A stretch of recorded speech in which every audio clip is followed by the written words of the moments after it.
You feeling okay? We've been traveling all over lately, so maybe you've come down with something. That's it. We're getting Baiju to check you over. Oh. Baiju isn't in his shop. Oh, you're looking for Dr. Baiju. He's resting today, but he said to send any patients to the back room. Ah, okay. Thanks. We'll head on through.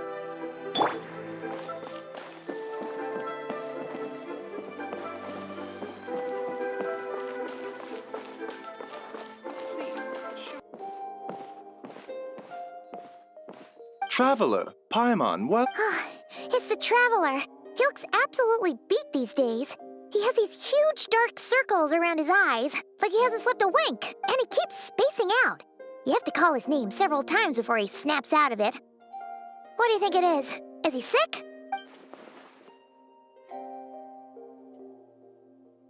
Very peculiar. In all the time we've been acquainted, this is the first time you've come to me with a health complaint. Come, let me take a look at you.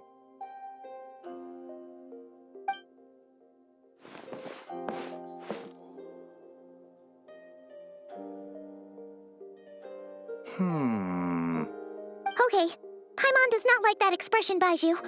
It's not serious, is it? Complexion is good, eyes are clear, breathing is steady, pulse is strong. Physically, you appear to be in good condition, Traveler. In theory, your energy level should reflect that, hence my concern. A clean bill of health is usually a good thing, but in this case, it likely means your situation is more physical illnesses come with detectable symptoms that can be used to diagnose, medicate, and cure the condition. But afflictions of a non-physical nature, they fall outside a doctor's realm of expertise. Huh? What do you mean, non-physical nature? Curses, dark magic, it's hard to say. It could just as easily be a simple case of mental fatigue. Why don't you rest here for a bit? Whatever it is we're dealing with, clues to your condition are sure to reveal themselves in time. Once we know the root cause, we can administer the right treatment.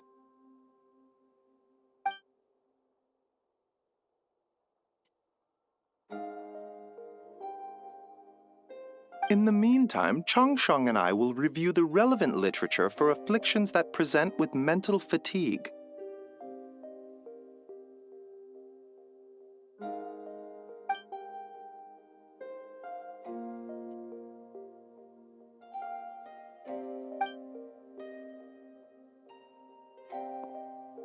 Oh, must be a rare condition if not even Baiju and Changsheng have seen it before.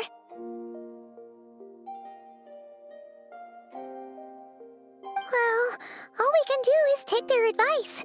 You look like you're about to collapse anyway. Just get some rest. Paimon will be right here by your side. Fingers crossed you'll be all better when you wake up.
Traveler! Traveler! Rise and shine! For once, you're making Paimon look like an early riser. It's already afternoon. Hopefully all that sleep did you some good. Feeling any better? A cut? What? Did you scratch yourself in your sleep?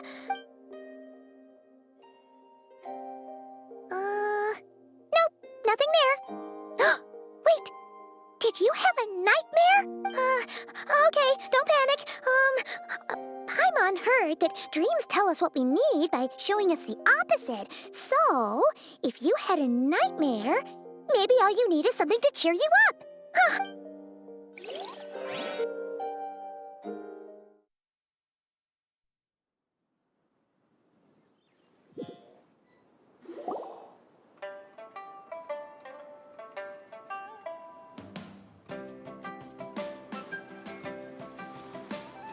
What? So, in this dream, you were trapped in a weird place with thick fog everywhere, and then a spike came out of nowhere and stabbed you in the back? Oh. Okay, well, that's a new one. Are you sure it was a dream? Because from the way you describe it, it sounds like you were really there. But then again, you woke up right where you went to bed. And you were definitely in a deep sleep this morning. Then, it's decided. Paimon will stay up and watch over you tonight. If anyone tries to mess with you, Paimon will beat him up. Or, wake you up first and then we can beat him up together.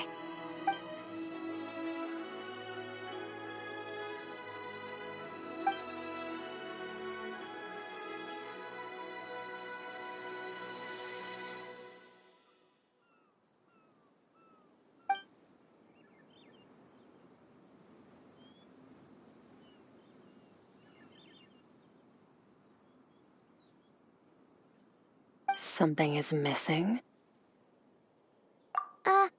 Did you just say something? The flesh remains whole, but the soul is incomplete. Left unresolved, the mind will wither away along with it. Ah! What the? Wait! Paimon remembers you! Your child's master! Oric? Right! The last time we saw you was at the Primordial Sea in Fontaine, right? But then we left and never learned where you went after that. Child's been looking everywhere for you, by the way. What brings you to Wanmin Restaurant of all places? You came here looking for us? And were you the one behind that hocus pocus just now? Tell me, what is it that you saw?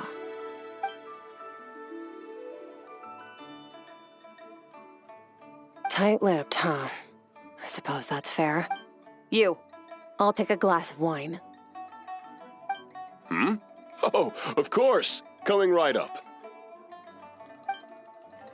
We make this one in-house. It's not too strong. Enjoy. Chef Mao, I'll take a grilled tigerfish over here. Coming right up. Ah, if I knew we'd be this busy, I would... At the end of the day, what happens to you is of little consequence to me. I'm not here to try and win you over. Trust me or not, the choice is yours. If you want my help, now's the time to speak up. You have until I finish my drink. I was investigating an abyssal disturbance in the area and happened to notice part of your soul is damaged, and the wound bears traces of abyssal corrosion. Neither of those things sound good.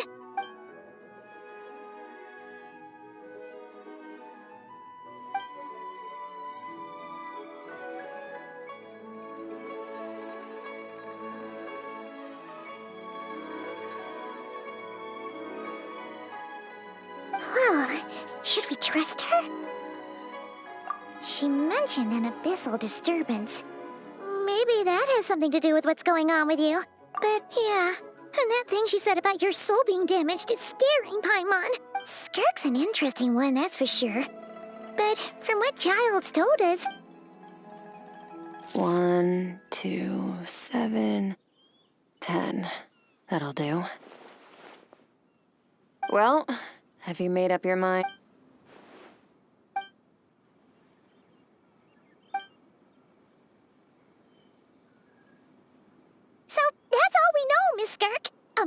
ma'am. Can you help us? So, you couldn't disperse the fog. I understand. Come find me in the Guili Plains when you're done here. Oh, Oh, okay. Huh? She disappeared! Wait, hold on. You overpaid. Oh, no. This includes the drinks. I didn't think you two ordered a drink. We didn't. It was that lady who came and sat with us. You sure? I could have sworn there were only 2 of you at that table. What? What'd you put in their dish, Chef Mao? Some kind of hallucinogenic mushroom? Seeing things? Wait, so neither of you noticed her? Oh, now you mention it, that vaguely rings a bell. And it looks like I did open the wine jar, so it must have just slipped my mind. In any... Coming! Okay, what was going on there? It's like they didn't remember Skirk being there at all. Even Paimon was half convinced we hallucinated the whole thing. Oh, this whole situation is giving Paimon the creeps.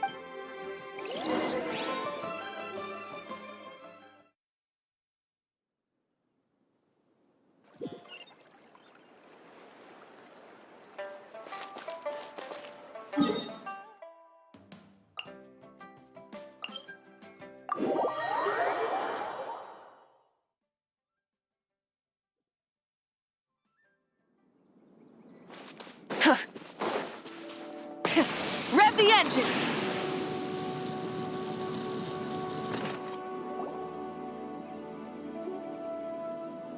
Whoa, what are all these rift hounds doing here? Huh, looks like they're collecting something. Let's go check it out. Off to the freezer! Yoo-hoo! Into the wind! Full throttle!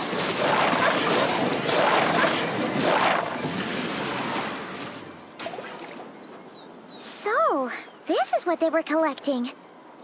It looks kind of like... Yeah...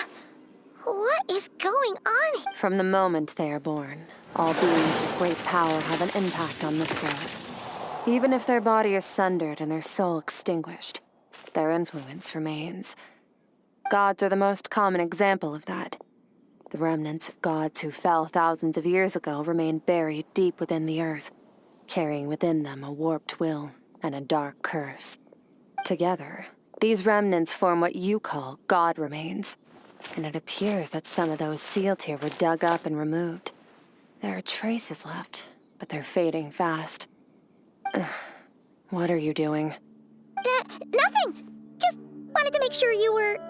She's definitely not a ghost traveler. Paimon poked her, and she's solid. Your life hangs in the balance, and that's what you're fixated on? It was just a trick to avoid being perceived. If someone notices me, those memories are erased. Simple as that. Unlike you, I have no desire to establish a connection with the world. The weak and the lowly have no right to remember me. They're lucky they only have a few missing memories to show for it.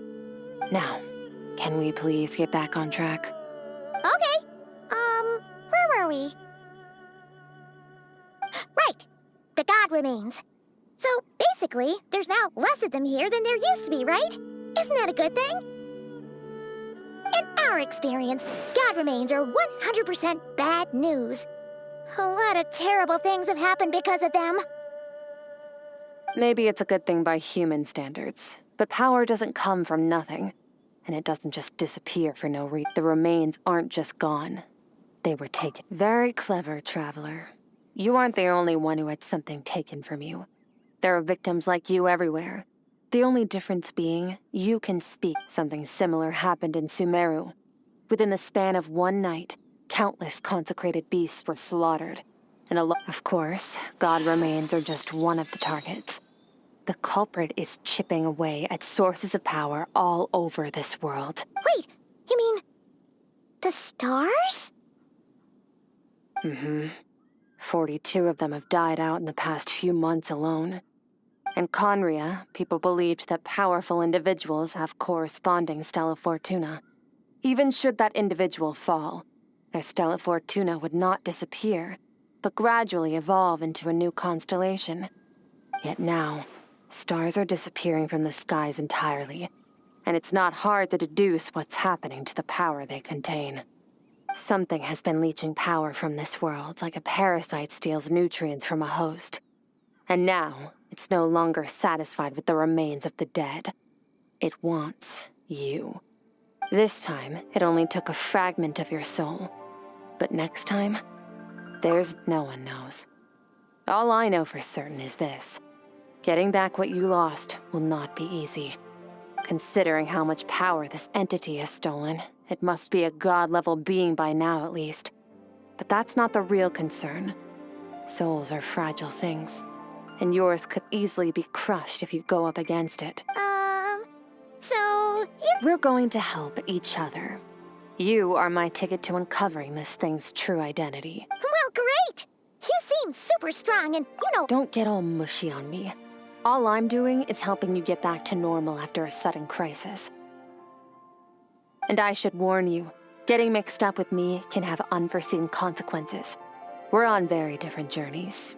You don't want to be in my debt, trust. You help me uncover the truth behind this entity, and I'll help you recover what you lost.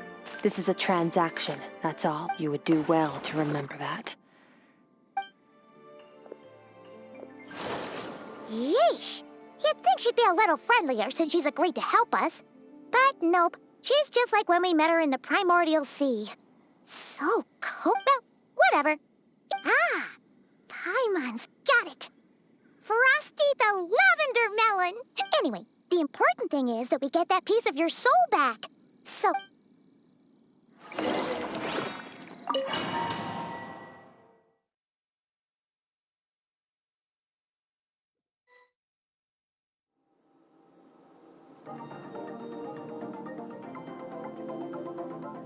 Whoa!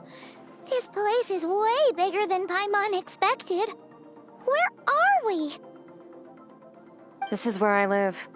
I suppose it's the closest thing I have to a home here. It is. I brought you here because time flows differently in this place. I don't know how much Ajax has told you, but when he fell into this space, I mentored him for 3 months. In that time, only 3 days passed in the outside world. Ajax? Oh, right! That's Child's real name! So, a month here is equivalent to 1 day in the outside world? Yes, well, I didn't bring you here just to show you around. In the outside world, the Traveler could be attacked at any moment. But coming here has bought us quite a bit of time now. We just need to figure out how to investigate that place you saw. Both your description and the abyssal disturbance I felt point to that space having some connection to the Abyss. The thief who stole that fragment of your soul is hiding there. But the Abyss is a chaotic and turbulent place. If we want to pinpoint their location, we need to see what that space looks like without the fog. Abyssal power can grant a special form of sight. Have you ever... Okay, do you plan to learn?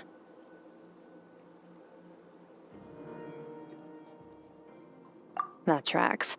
All the information you have suggests the Abyss is something sinister, and that abyssal power is a wild and dangerous force that always spells disaster. And you're saying that's not true? Depends on your perspective. Floods and hurricanes take countless lives too. But if one day you gain the power to control them, what was once a calamity is now just another I'll respect your opinion, though. Just means we have to turn to the second best option. A little abyss crystal that contains my power. Dream mirroring? It means experiencing whatever the other person is dreaming. Everything they see, think, and feel. Since you haven't studied the art of using abyssal power, and have no plans to jump in the deep end right now, I'll have to do the investigating for you. With dream mirroring, every time you slip into a deep sleep, I'll see with my own eyes whatever scene plays out in your mind. Huh. You make it sound so simple. Tough to say. This is an unprecedented situation for both of us. To play it safe, I need to give you some special training first. Wait, you're gonna teach him some of your martial arts? Does that mean the next time we see Child, we... Do as you want. For my part, I don't see you as my disciples. You're already a pretty good fighter. All I'm planning to do is build on your current skills and train you for the specific scenarios that I think we might face. But that's enough talk. If you're ready to do this, then come with me. Time might be more lenient here, but that's no excuse to waste it. Oh, she moves fast. So, special training. Last time something like this happened was probably anti-Raiden Shogun training, right? Skirk seems pretty strong too, though.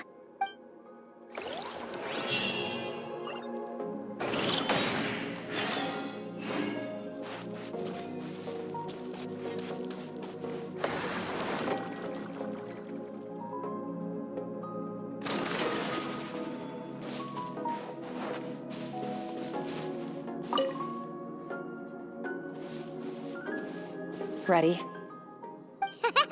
Bring it on! Your training will be split into 3 stages. Testing your blade work, elemental abilities, and reasoning skills. We'll start with blade work. You're no rookie in this area, so I won't bore you with the basics. During your long journey, you've no doubt sparred with a lot of talented sword fighters. Consciously or not, you'll have picked up all kinds of techniques from them. You bet! There's Kaya, Master Jean, Kuching... Oh, and Kazuha, Ayaka... Yeah, we've met sword masters like you in every nation we... You sparred with a bunch of them too, right? Nice to know it's all gonna come in handy now. Don't get too smug. In sword fighting, techniques alone are not enough. You need to use the human body as an analogy. Your style is your skeleton, the foundation, the framework. Techniques are the muscles and other flesh attached to the bone. Improving your sword fighting is like growing that body. If your frame got bigger and taller, but you didn't add any muscle mass, you'd be weak and flimsy. Then again, if you packed on pounds of flesh without a big enough frame to support it, you need to do some introspection. Take a good, hard look at your past experiences and figure out which parts of what you've learned are just techniques, and which parts can be used to form your own system of blade work. Only then will you get the full utility out of all your thoughts and observations along the way. Only then will every strike you deliver make perfect sense. Wait, is that it? Paimon thought you were gonna teach him some cool new moves. Like when you went swoosh and opened a tunnel to another place. One day, you'll reach a new level of power where you realize that even that's as basic a trick as any other. But right now, our sword styles are so wildly different that teaching you mere techniques is pointless. There are no shortcuts in the pursuit of power. Failure is your best teacher, and rigor is your coursework. That's all I have to say. Time to make a start. Train until you're satisfied with yourself. Now focus. Destroy the crystal columns as swiftly as you can.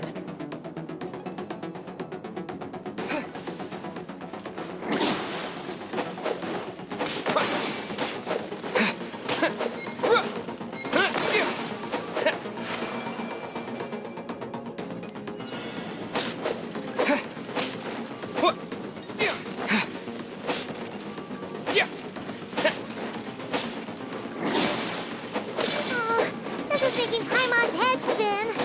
Hang in there, traveler!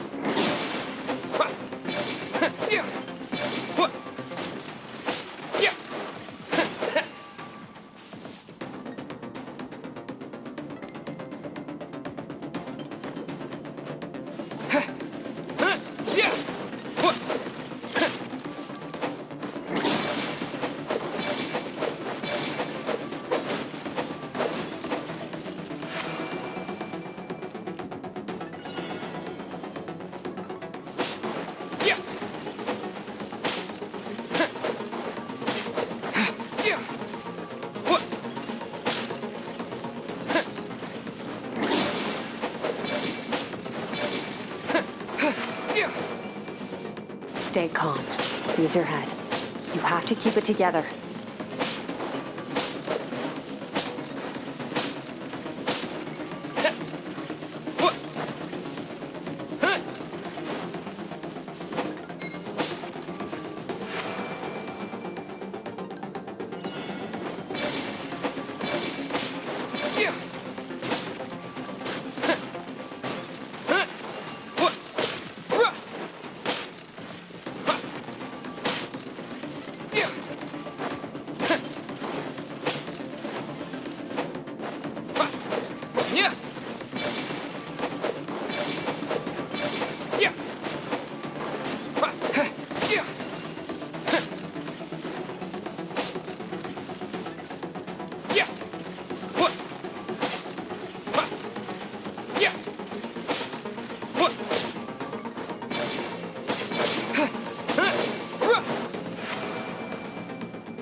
moment will be frozen in time.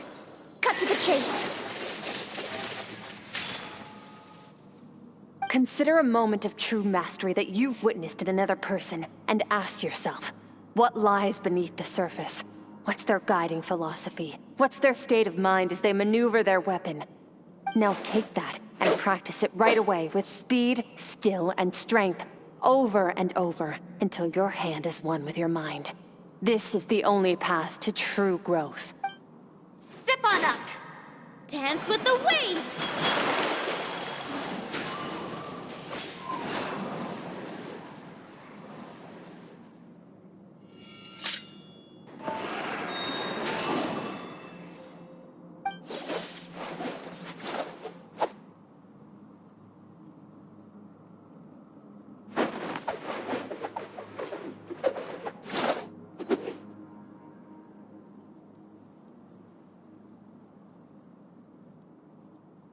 If you start to tire, empty your mind, but do not stop. Stay in that frame of mind as you keep up the fight. Get rid of all redundant movements. Imagine your sword is an extension of your own body. Wield it just as you wield your arms, hands, and fingers. 'Twas on a deserted, moonlit night that the hero approached the vile dragon's limpid lair. Ring cutter! Feathers fleeting wet, the white heron treads water.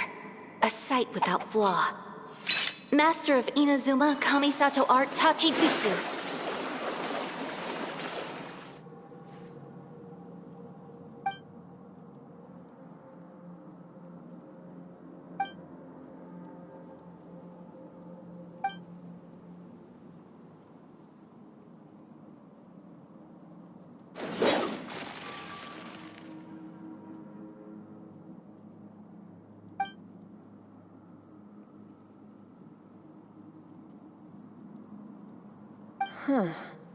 Looks like you've made some real progress. Awesome! Paimon knew you could do it! How do you feel? As you should be. Time flies when you're training hard. You've actually been going for several days now with no rest. Yeah, meanwhile Paimon's had a whole bunch of naps. But you were so focused, she didn't want to interrupt you. Go get some sleep. I'll be doing the same very soon. Let's hope you see that foggy place in your dream, so I can get this investigation over.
Skirk, why are you skipping classes again? We've talked about this. 'Cause he's a crabby old man, and he's a boring old man. I don't like going to his classes. Excuse me. You shouldn't talk about your teacher like that. All right, let's not get into a big fight about this. Skirk's learned what she needs. There's no point forcing her to sit through more classes if she doesn't want to be there. But I'd still love to hear about what you got up to yesterday. I went diving, and I saw this huge fish. I never knew they could get that big. Oh, and today, I'm gonna go to that prairie up north. There's supposed to be this giant bird there that can spit fire. I bet if I climbed on its back, it could fly me all the way to the stars. Then I suppose your old dad should get one as a pet too. Otherwise, how are you gonna hear me call you for dinner up there in the stars? When it's time to eat, I'll come back on my own, Zil. Wait! Put on a coat at least. You'll catch a cold. You spoil that child, you know. Ever since that merchant ship arrived, she practically lives outside. Ah, let the kid do what makes her happy. Besides, we both know you're all bark and no bite. Come on, our little adventurer's gonna be hungry when she gets back. Let's get started on dinner.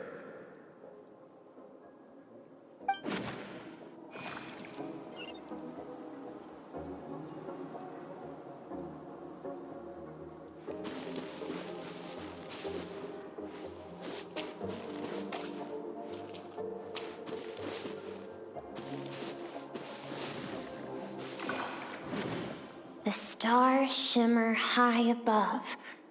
But what lies beyond the stars?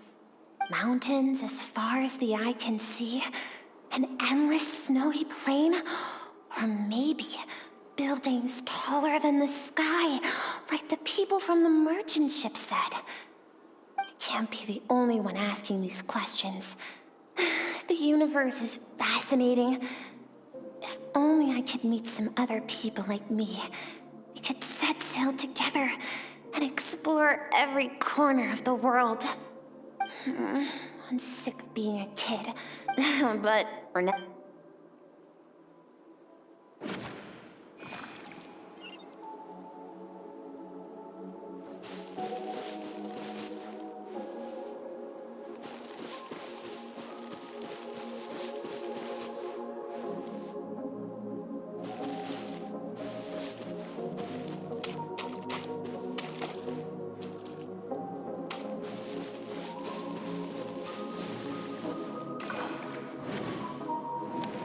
Don't let a single one of them get away! No, please, spare the children! Stay back! They're coming! Run! Help! Eliminate the threat. Take them down. Don't be scared. Ah! This way! We'll never make it! Fire. There's fire everywhere. I told you we shouldn't have trusted these outsiders!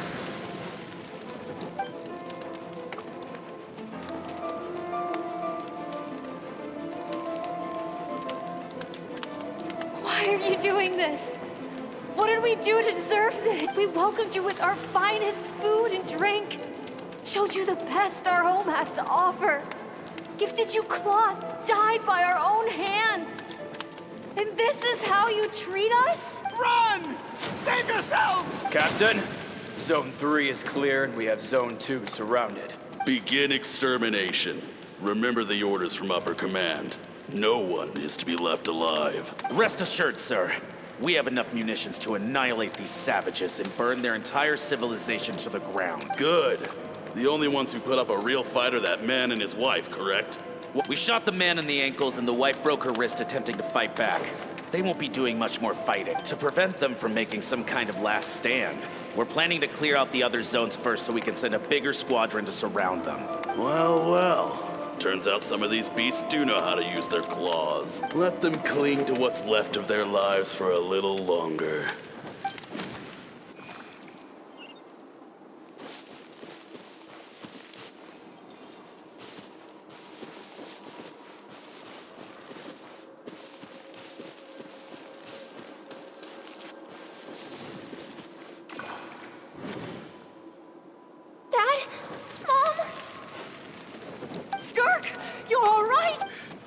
so happy to see you, sweet girl. But you need to go. It isn't safe here. They'll be back any second. What happened? You're bleeding a lot. This is the place. Alert all units. Prepare to surround. Run, Skark! Run as far away as you can! Don't trust anyone! Your dad and I, we're not afraid to stare death in the face. My clever girl, so curious. You're already so brave. I know you're going to grow up to be such a positive light. Whenever you miss us, just play this song. Remember, life is a gift. Don't let darkness claim it. Break down the door! Look what we have here. A savage that can pluck a tune.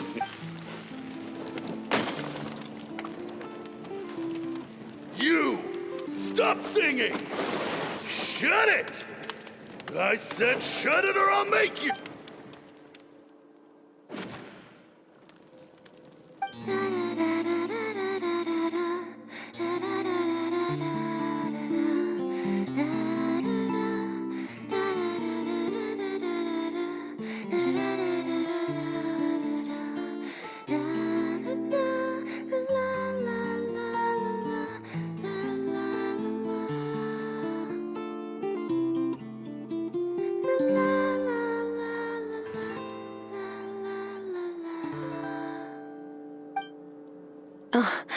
You're awake? I found a few clues while you were asleep, but it's only a start. This time, the focus is elemental energy. Come find me when you're ready to begin.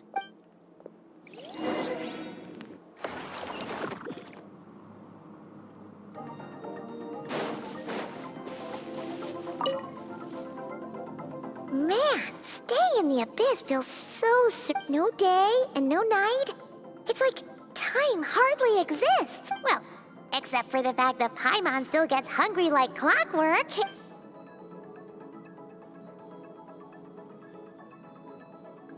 The way I see it, the pursuit of power is divided into 3 stages. The first is mastering the use of standard weapons. Next is learning how to harness natural energy. And after that, you're free to challenge even higher dimensions. The natural energy of Teyvat is, of course, elemental energy. But that's not my area of expertise. I draw from a different source of power.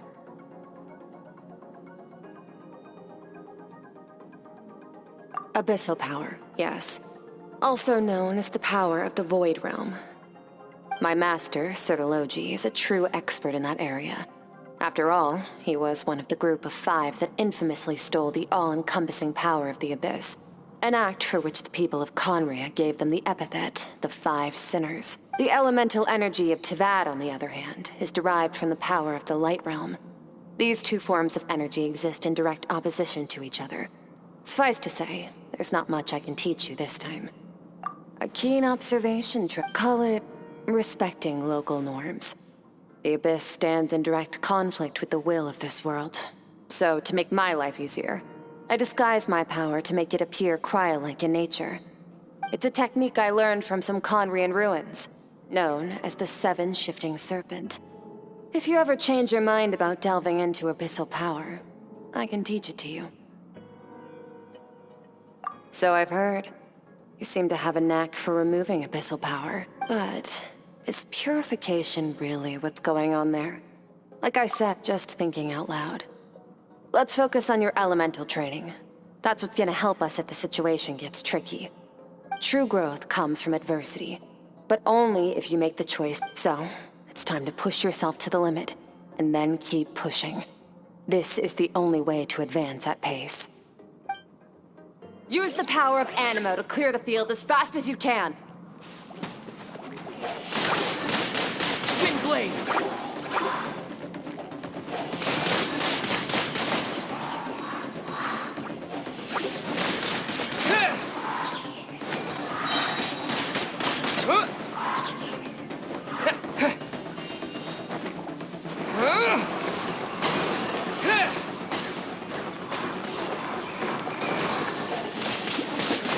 Windblade!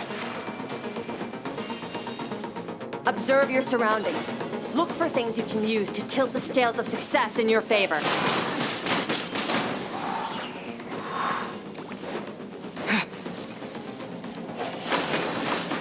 Wind blade!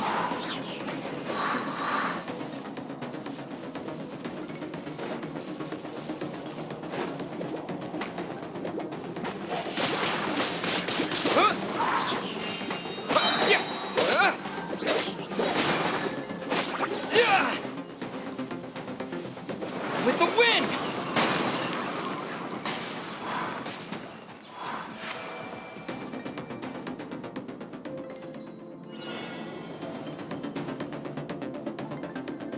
Use the power of Hydro to destroy the spikes.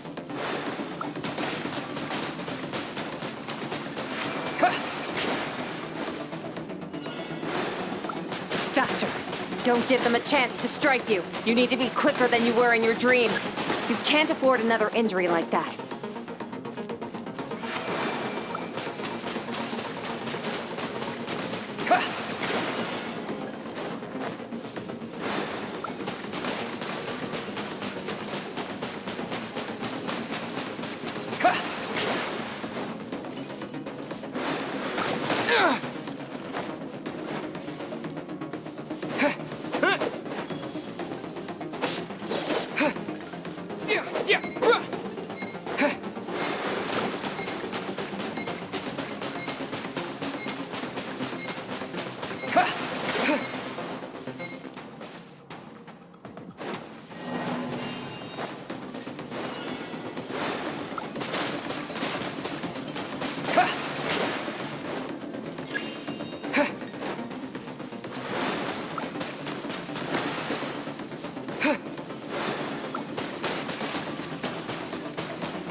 Water jet!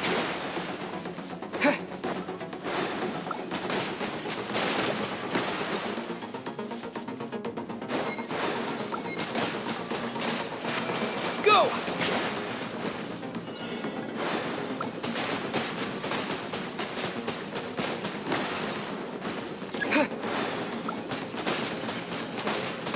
Go!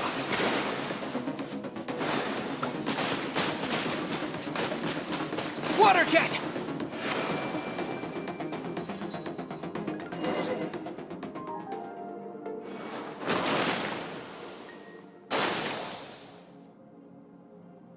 You need to understand what makes you special.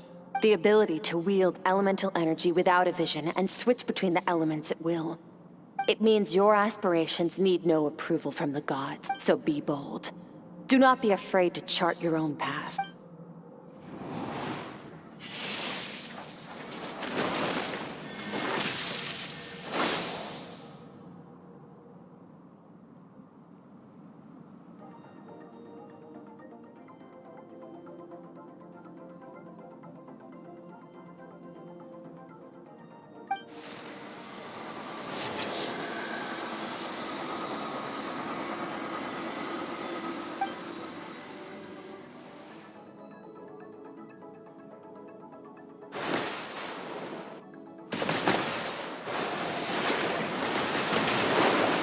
Very good. It seems you've reached a deeper level of connection with the elements. Long enough for you to lose yourself in your training. Get some rest. When you wake up, we'll proceed to the final stage of your training.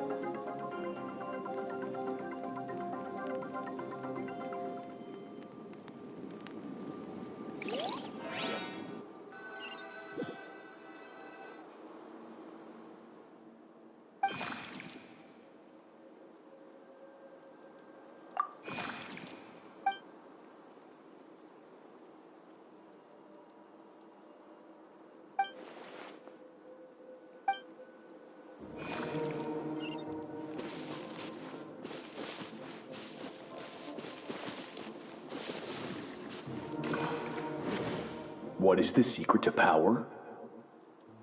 longing, hatred, self-preservation, the fear of losing those you love, the fear of watching your home burn, fear of loneliness. Fear is the source of evolution. It forces humanity to adapt to their environment and overcome hardship. That fear is now part of you. It calls on you to evolve. And it is time to answer.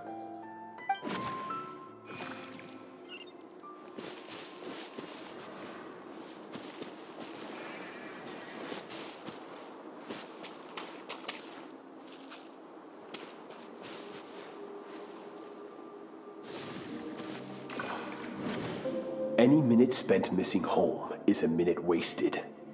Practice your sword work instead. Do not make me tell you twice.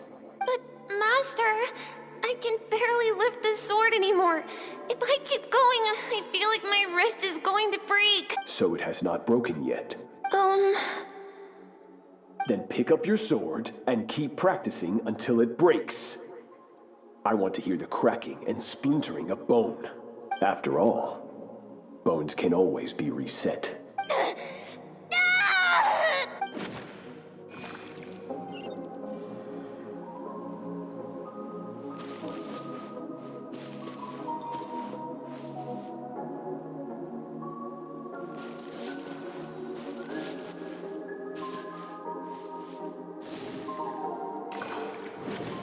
Good, Skirk.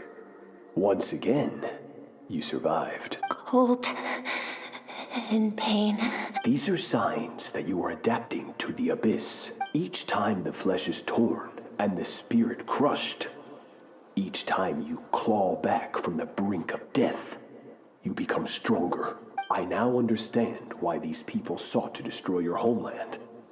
Your potential goes beyond even what I could have anticipated. But you still have much to learn in your pursuit of strength.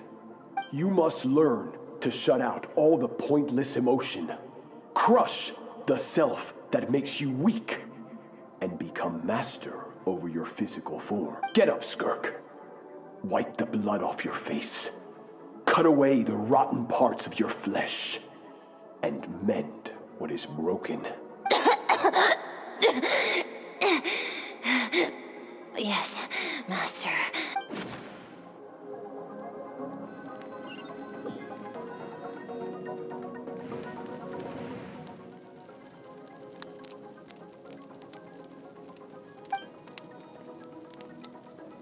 You're up! Hopefully you got some good rest. Skirk said to tell you that she's ready to start the final stage of your training whenever you are. So, wanna head over now?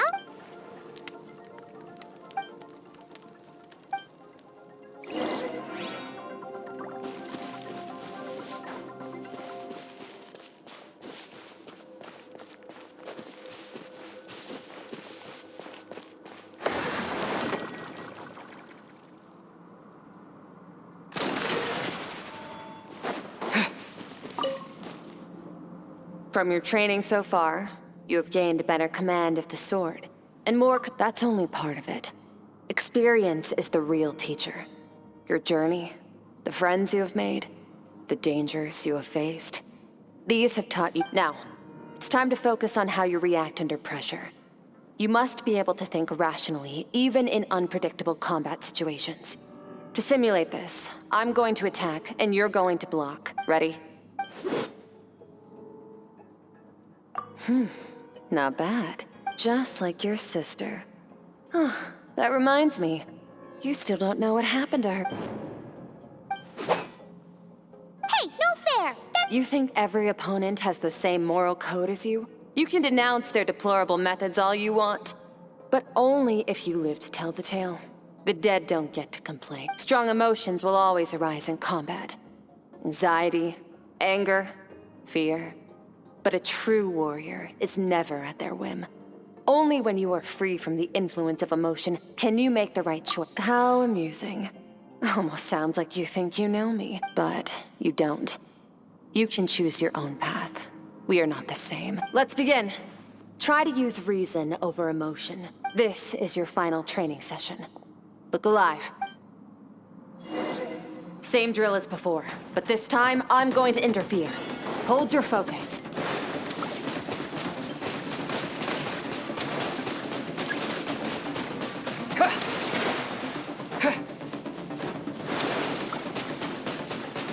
Go!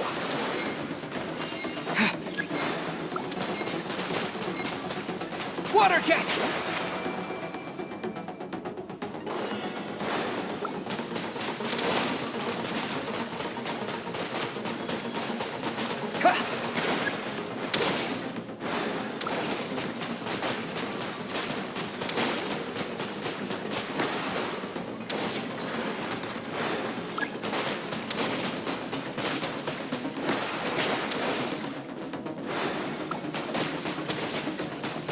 Water jet!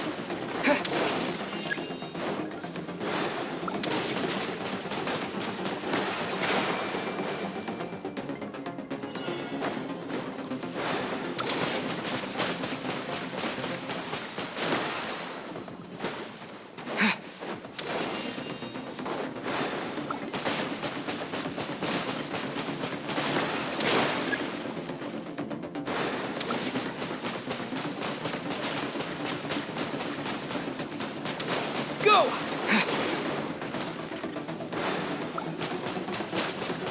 Go!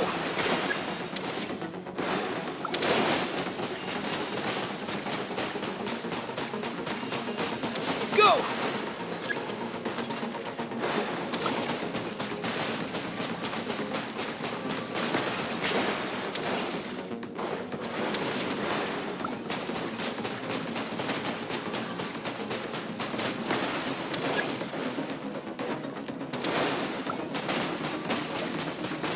Go!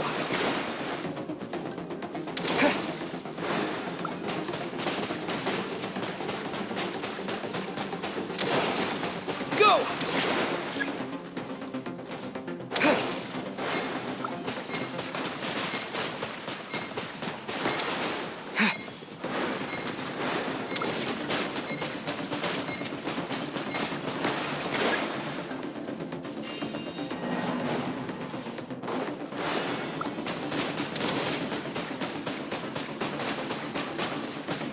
Water jet!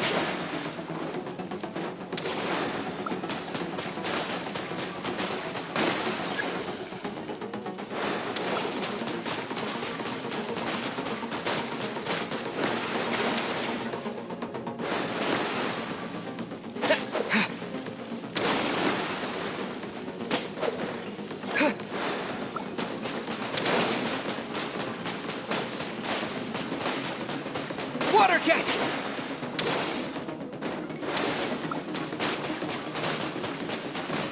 Not bad. Better than I expected.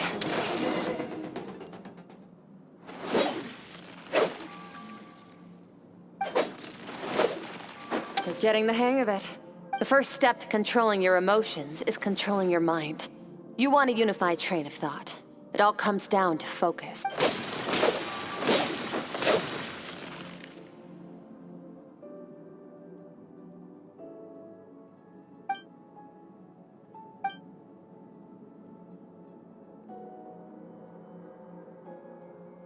Your mind is rife with distractions. From now on, I shall show no mercy in your training. You must learn to shut out all the pointless emotion. Crush the self that makes you weak.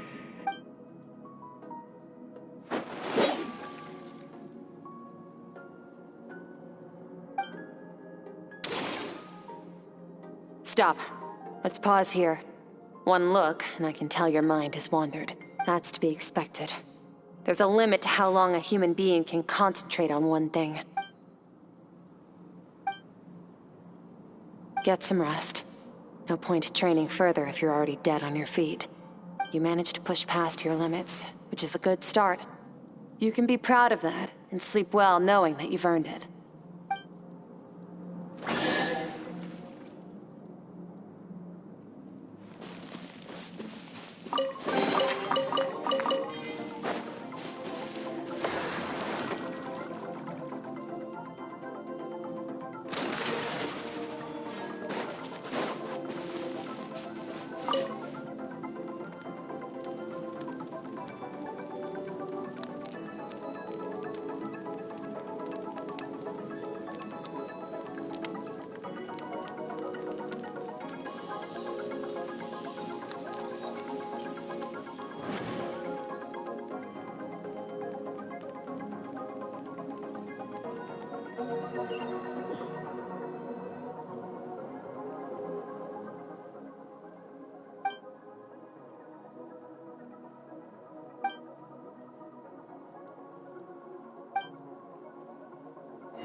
Skirk is amazing. She faced down that terrifying giant and cut its head clean off. Oh, she got hurt though, didn't she? Yeah, well, that's a given. But the moment she was on the mend, she got right back to practicing. I heard Master suffered a grave injury once too. Lost an arm and a leg and still came back stronger than ever. Incredible. I wonder if I'll ever reach their level. They're always so resolute.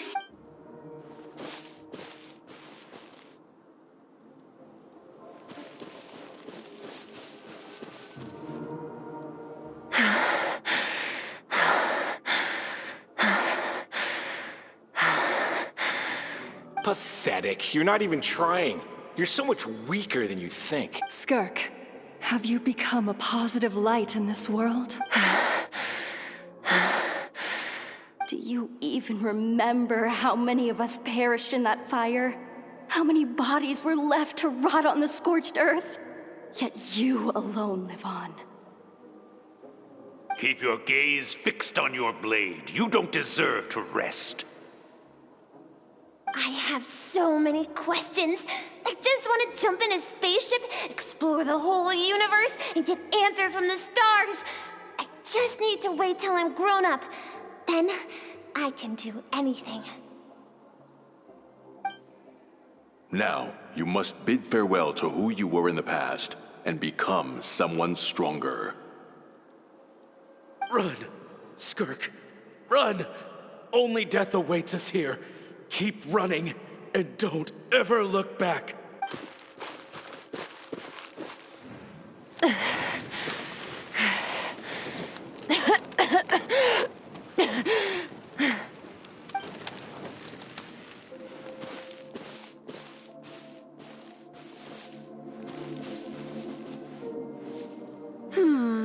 Let's see here.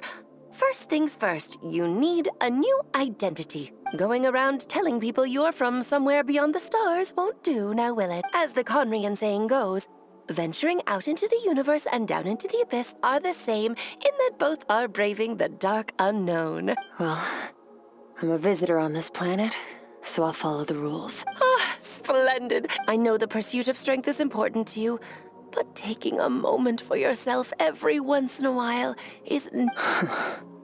Ignore her existence for too long, and there will come a day when you can no longer hear her voice.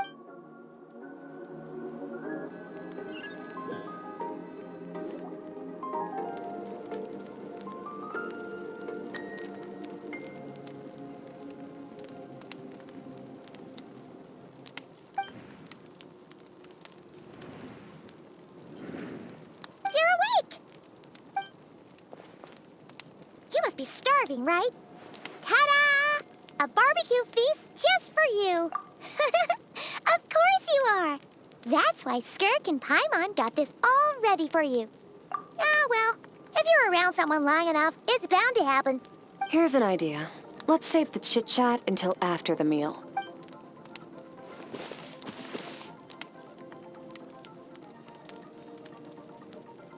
Oh, so full.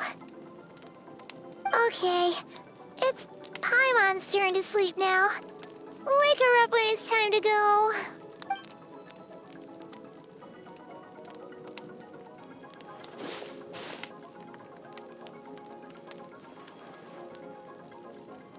I have good news. First, your training is complete. You have what it takes to wield immense power.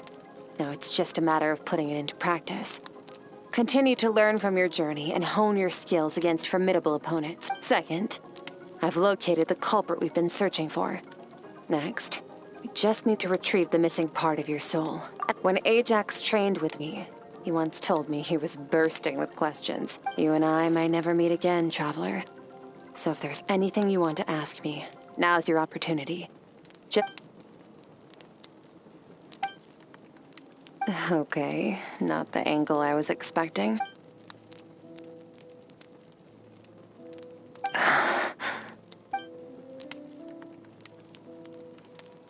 I knew that was a possible side effect. Even with the dream mirroring, you should have seen nothing but endless darkness.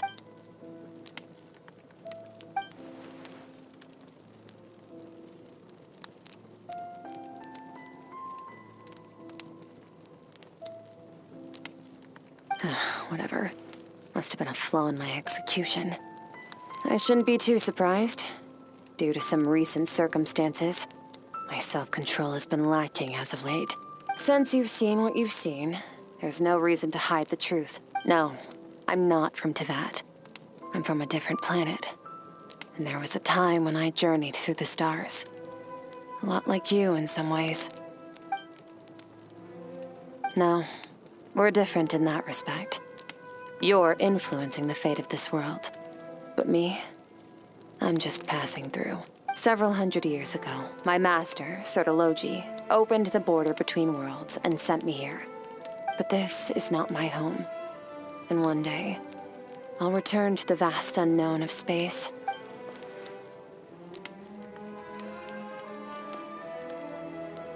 To become stronger. For certain reasons, I need to bridge the power gap between me and my master as quickly as possible. But first, I need to understand the source of his strength. To do that, I need to follow in his footsteps. Walk the path he once walked. And somewhere along the way, I'll find out how to defeat him. That is my sole focus and purpose. Okay. You have one question remaining.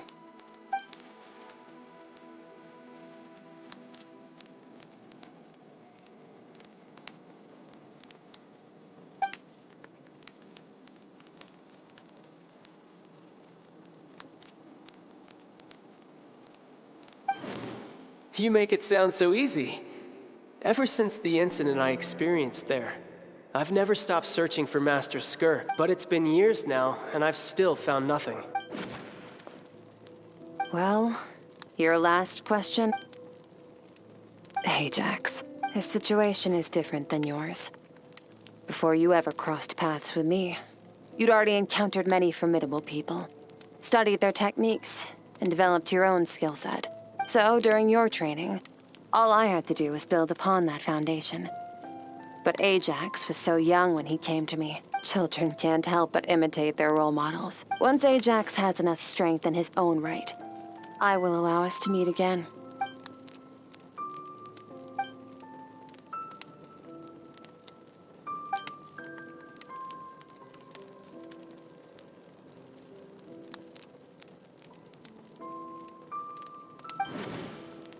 Unlike you, I have no desire to establish a connection with the world.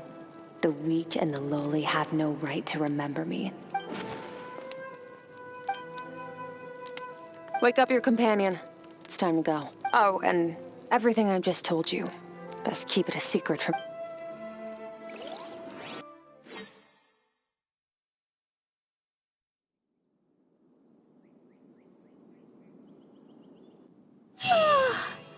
Time to go. Oh, finally.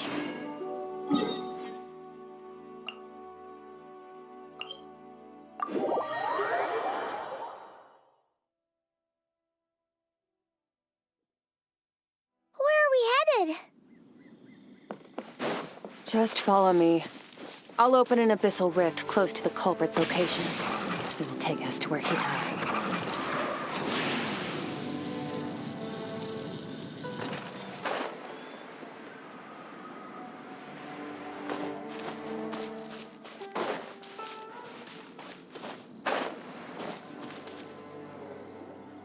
Wait, this is near the chasm, right? Yes. If we enter from here, we'll be able to reach that place from your dream. You have some experience with abyssal domains by now. Don't worry. Paimon's an expert at hiding behind other people. Oh, but, that means you need to stay safe, traveler. All right. Remember your training.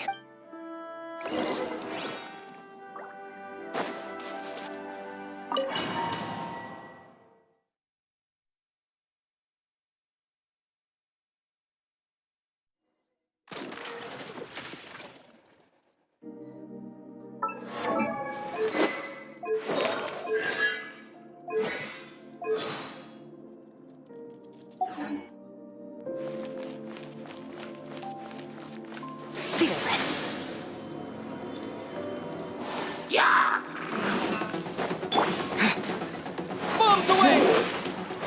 Water jet! Into the void! Merciless!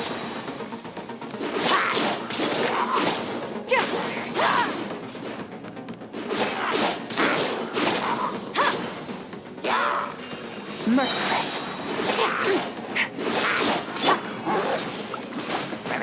Go! Paradigm shift.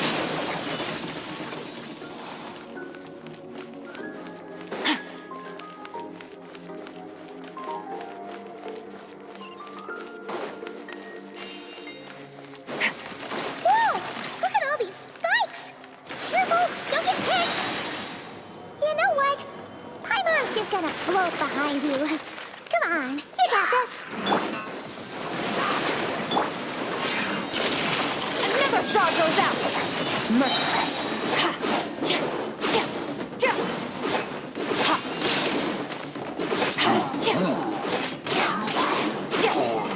Annihilate. Hey, what are you two doing?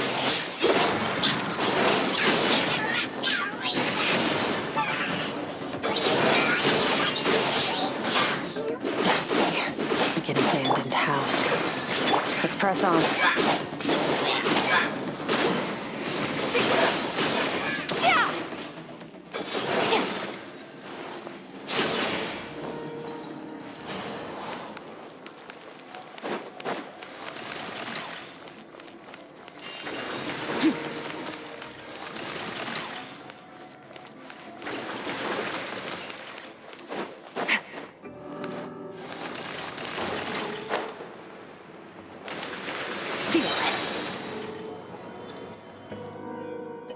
Oh, looks like this is a dead end. Did we make it to his hiding place? Ugh, this fog is making it impossible to see anything! This should be the place where you were attacked, Trap. The missing part of your soul should be nearby.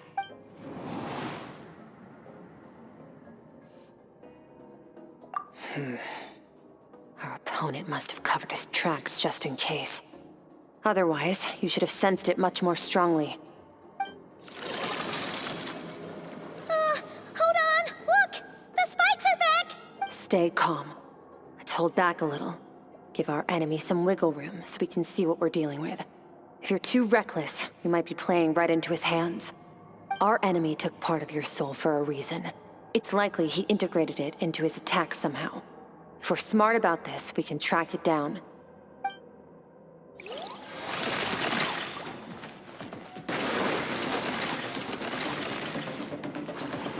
Merciless.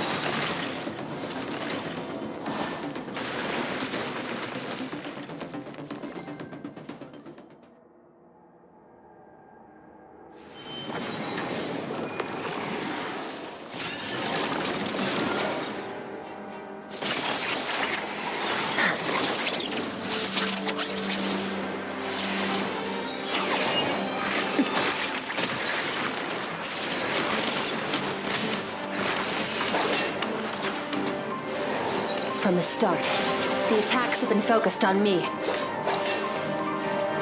Trying to break through my defenses? I see.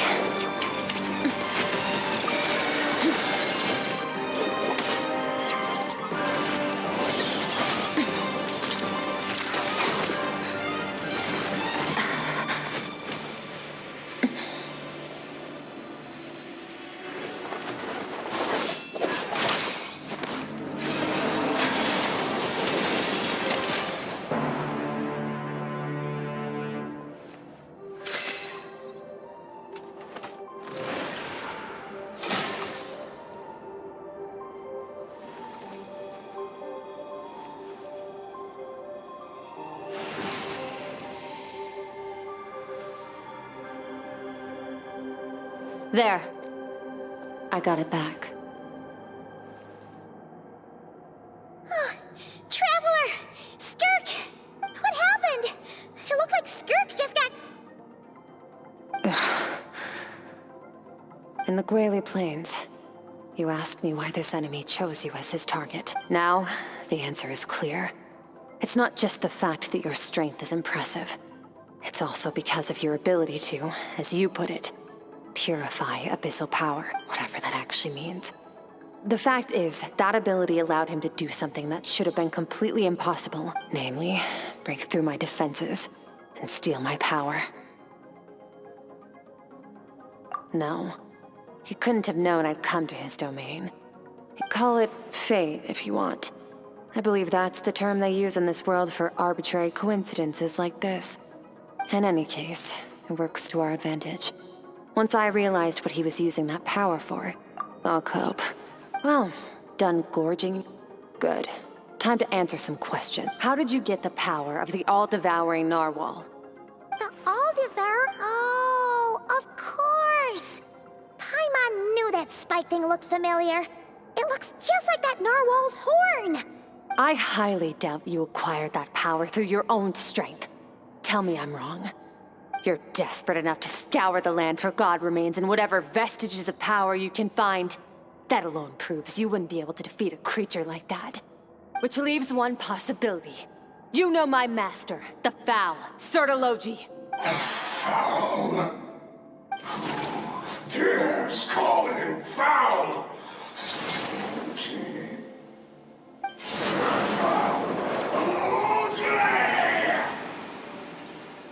What's wrong?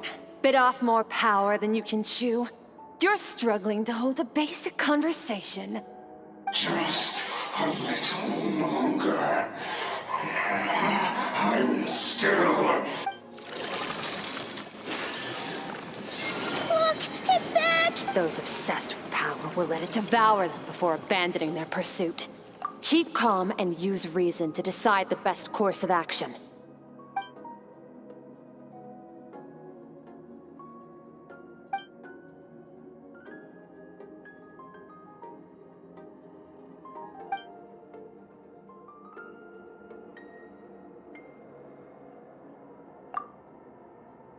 Wise decision. Final victory doesn't always come after a single battle. You've got your soul fragment back, so we both got what we came. Get us out of here, Traveler. You'll need to lead the way this time.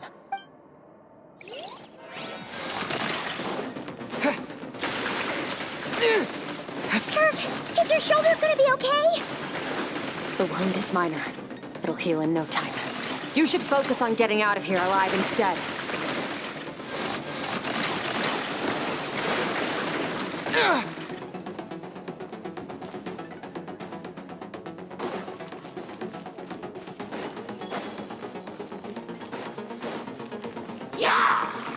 Wipe out! Water jet! Uh-oh! Falling spikes! Run!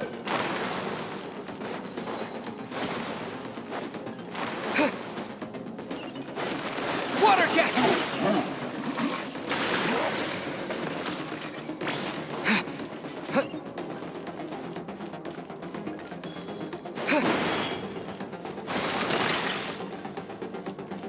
Watch out! Looks like this place is about to collapse!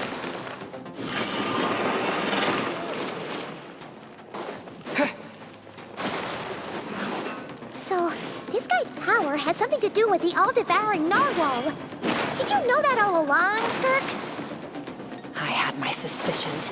That's why I decided to investigate in the first place. But suspicions only get you so far.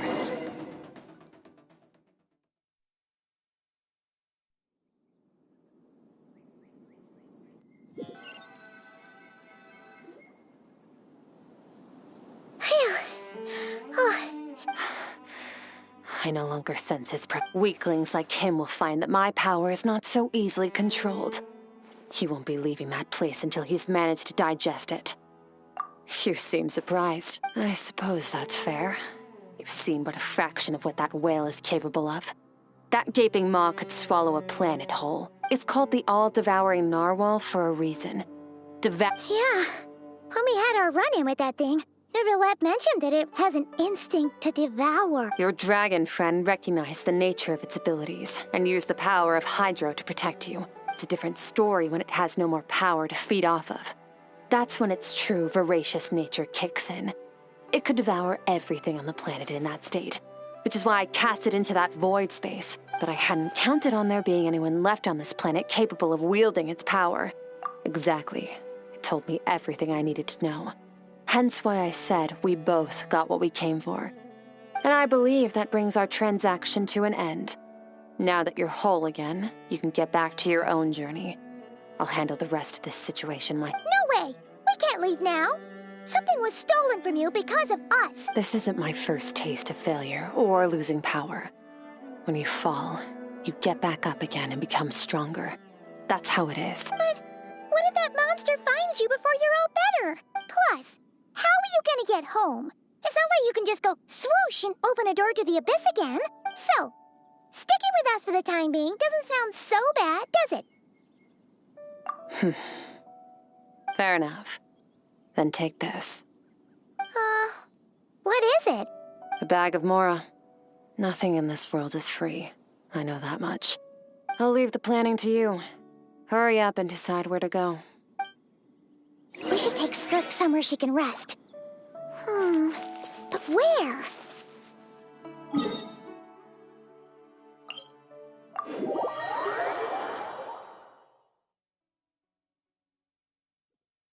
Paimon gets the feeling Skirk wouldn't like being around a lot of people. Oh wait! Baishu said we could rest in the back room of the pharmacy, didn't he? Let's head there!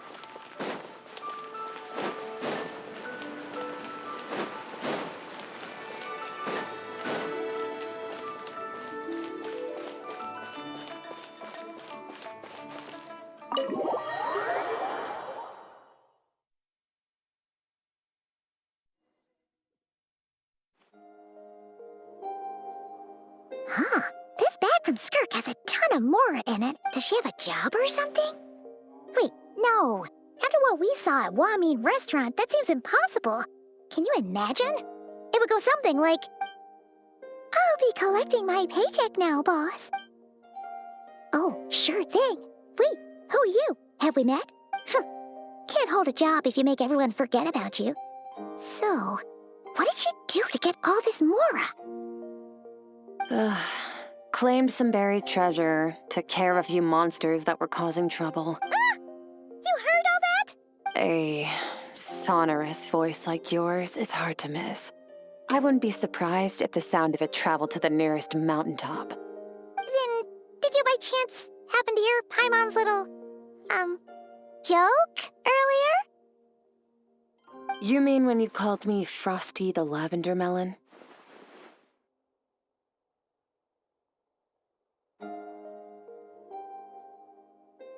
No, sorry.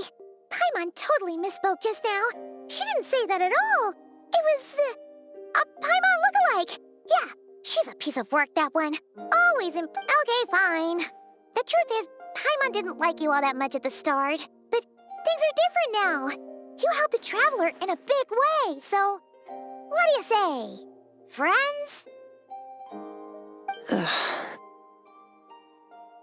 I noticed there was only one bed. Go ahead and get some rest. Wait, what about you? I don't get tired, and I don't need rest. I'm going to practice my sword work. That should help me regain some strength. But your shoulder... Hey, don't just leave! Whatever. Let her tire herself out. She'll come back eventually. Let's get some sleep, Traveler. That comfy bed is calling, Paimon.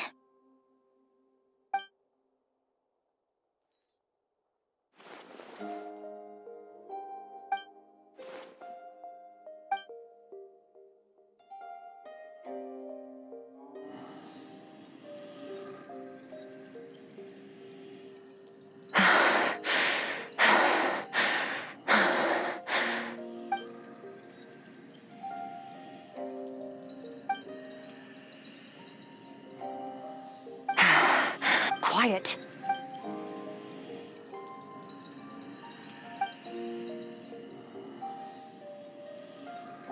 Do you even remember how many of us perished in that fire? How many bodies were left to rot on the scorched earth? Keep your gaze fixed on your blade. You don't deserve to rest. Run, Skirk. Run! Only death awaits us here. Keep running, and don't ever look back.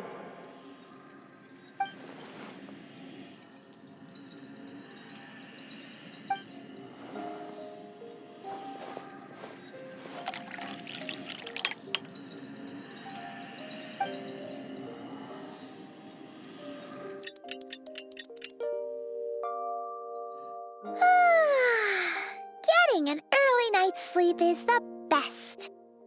That was so comfy. Wait, Skirk? Have you been sitting out here the whole night? The bed's all yours if you want it.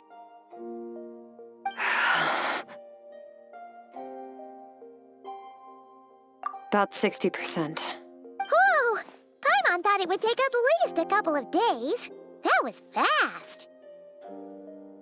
No, not fast enough. That's 20% less than last time. Same training regimen, same intensity. Nothing felt different, but somehow the outcome fell short.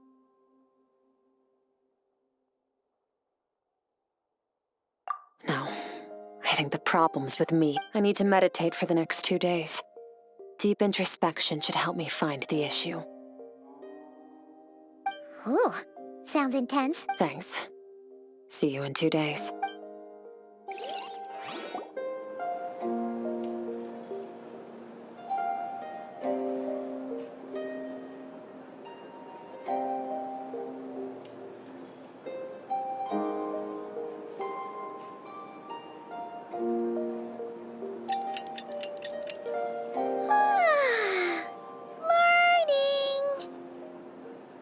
Skirk is still meditating, huh?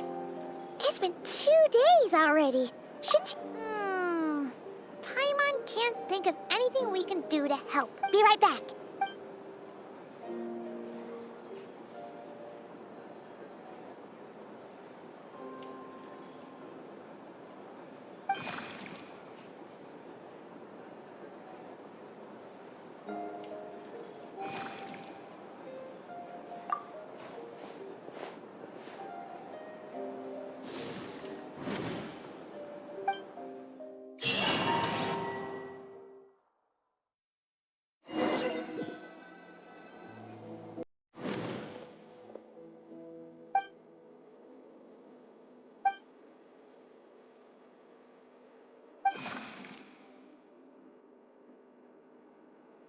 That's right.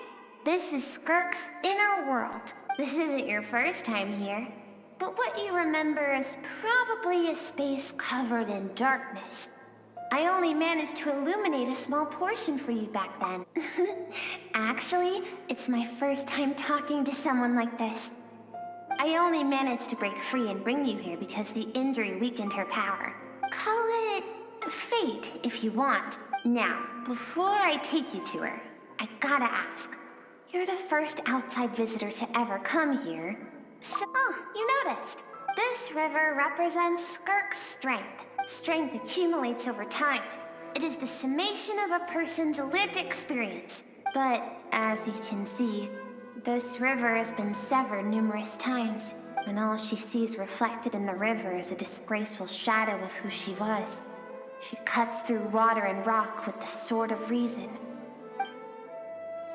You must learn to shut out all the pointless emotion.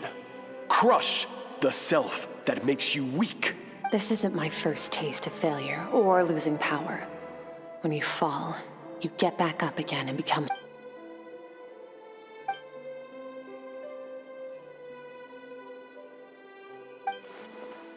The answer to one mystery invites another question. Let's follow the river upstream. There among the cliffs, among the memories etched...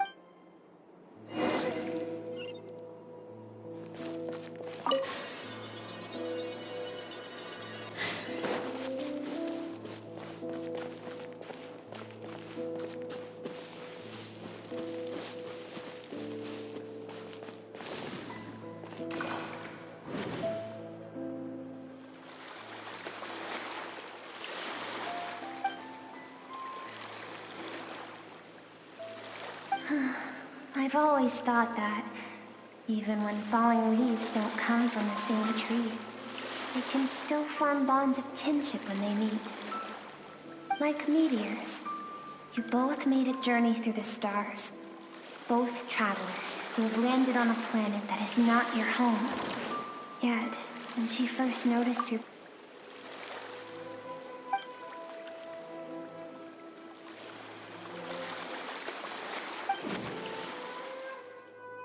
Seems like you've answered your own question. Skirk sees herself as a trespasser in this world. She's made a conscious choice to avoid altering its path. But the reason for that decision stems from events much earlier on in her life. Let's keep going. It's still a long way to the source of the river.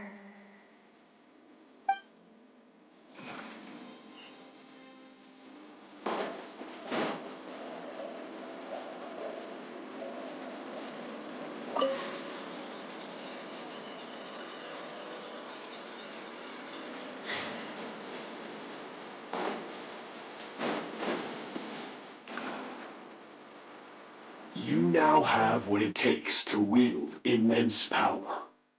From this day forth, I shall teach you no more. No one can become a worthy warrior through imitation alone. I have given you fangs and claws.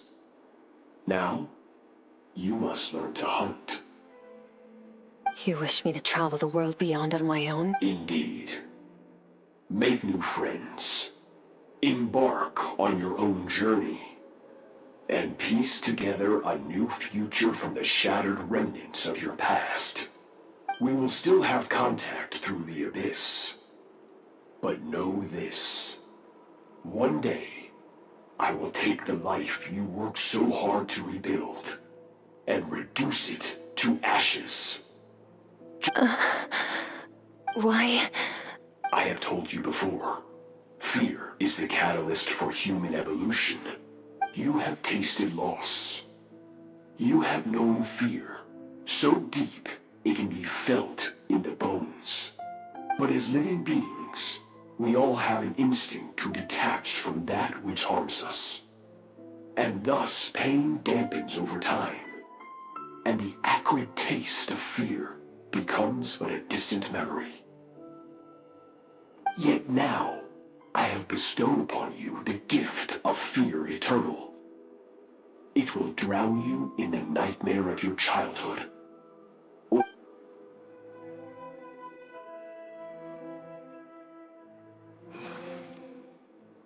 That is what Skirk's master, the foul Sertology, looked like at one point in time.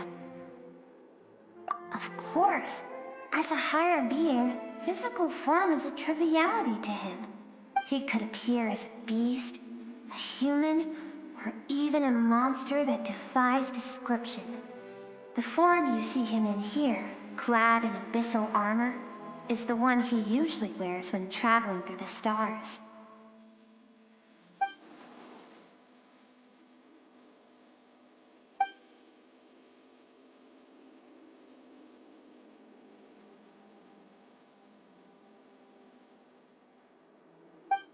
For certain reasons, I need to bridge the power gap between me and my master as quickly as possible. But first, I need to understand the source of his strength. To do that, I need to follow in his footsteps, walk the path he once walked, and somewhere along the way, I'll find out how to defeat him. That is my sole focus. I'll let you in on a little secret. The real Sertology is terrifying.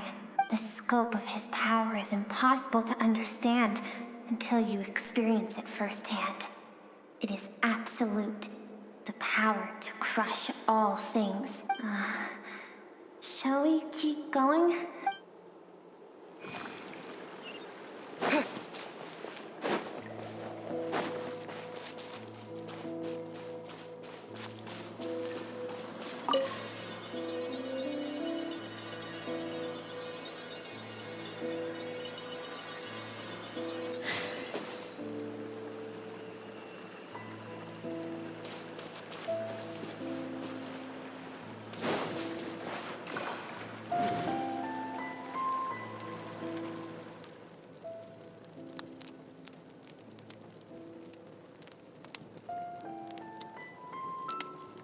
We've made it quite a ways already. This is Skirk, when she first began training under Sertology.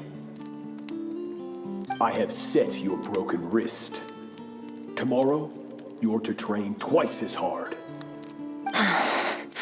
No tears this time. good. Attempting to garner sympathy through tears is a habit of the weak. A pitiful, useless ploy. Can I ask a question, Master? I keep thinking, maybe it would be better if I had died. I wouldn't be haunted by that fire all the time. I wouldn't have to go on like this. I saved you because I have a plan for you. It has been too long since I fought a battle that demanded my full strength, and I hunger for it. Every so-called genius and prodigy I have faced has crumbled like sand underfoot. Before me, even fate bends the knee. So, I will teach you everything I know. Train you by whatever means necessary, in the hope that one day, you might surprise me. But I don't want to draw my sword against you, Master. What you want matters little. Among the boundless sea of stars, the cries of the weak are but faint murmurs that disappear into the void. You of all people know that well. Yes, Master. From that day forward, all she knew was grueling training, emptiness, and fatigue. After some time, her talent bloomed, and she gained control over her emotions, like her master. How should I put it? It was not that human emotion disappeared from her heart, but that reason came to dictate all she was allowed to feel. I suppose it was at this point that she became the Skirk you know today.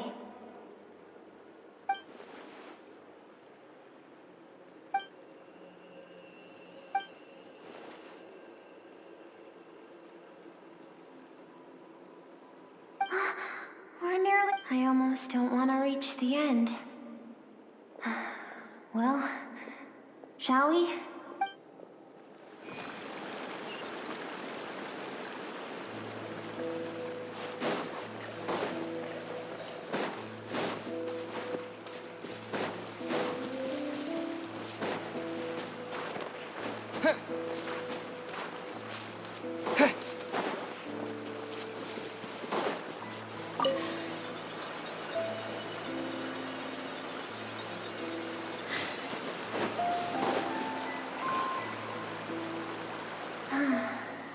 These are Skirk's happiest memories. What a simple and carefree time it was. Wisps of clouds dotted the sky. The sun bathed everything in golden light. This is Skirk's homeland. She was so curious about everything as a child, always skipping school to go exploring instead. There was so much to discover. The treasures at the bottom of the sea, the secrets beyond the stars, and that merchant ship. It was a spaceship. When it arrived, the people that disembarked wore smiles on their faces and spoke of friendship. They claimed Skirk's parents, her relatives, her neighbors. Everyone welcomed the newcomers with open arms and allowed them to explore the planet. To them, the visitors were guests and should be treated with hospitality. No one had any idea of what was to come. Several months later, an army of unknown origin arrived without warning and carried out a ruthless campaign to destroy everything and everyone on the planet. Skirk had skipped school that day, like so many times before, so she was not caught in the immediate wave of destruction. But when she came home that day, only fire and ruin awaited her. Countless people cried out to her for help. People she knew and loved. Friends and relatives. The little girl who lived next door. The shop owner with the bad leg. The bad-tempered teacher she had made fun of just that. Their lives were discarded like worthless trash. as the fire consumed one life after another. Skirk was helpless. All she could do was run. And so she did. She kept running until an unexpected figure crossed her path. If Sertology hadn't been there in that moment, the fire would have claimed her life too. And there she would have remained, left to rot in the scorched earth, with no... because she and her people were seen as a threat. As the initial merchant ship explored the planet, they discovered that it hadn't always had the condition to support life. Yet there was evidence of human activity, even during the periods of extreme heat or cold in the past. Further research revealed that, over time, the people of this planet had evolved the ability to adapt to any type of environment or energy source. For that reason, the outsiders viewed them as a potential threat, and decided to eliminate them before the threat could rear its head. And so, senseless, isn't it? Deemed a threat because of a gift they didn't even know they had. Perhaps it was their own innocence and kindness that doomed them. But in the end, that was lost to the blaze as well. If those with power get to decide good and evil, then all you can trust in is the sword in your hand. And so, before death could claim her, she ran. She ran and never stopped.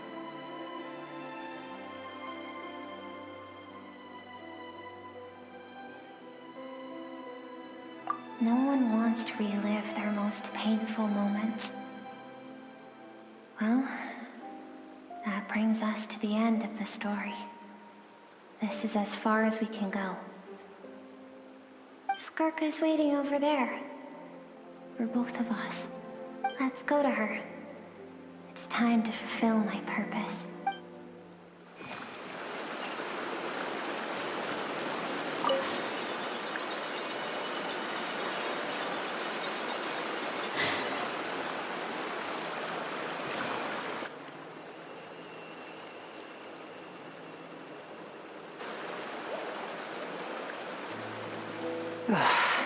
So all this, just so you could bring him here. I have things to say to you. Well, to me. I want someone to witness our reconciliation. Even her suppressed emotional self. The version of herself she keeps locked in the recesses of her mind. All those rejected impulses. Those discarded aspects of your past. I am who you used to be. Someone you have refused to face for too long. So, I came to face you instead. You're wrong. I've faced you all along. And that's exactly why I keep you locked here. Your existence makes me weak. Moments of joy and longing are when we are most vulnerable. Don't forget, it was a penchant for goodness over reason that doomed our homeland in the first place. Even so, learning from the mistakes of the past doesn't have to mean erasing everything.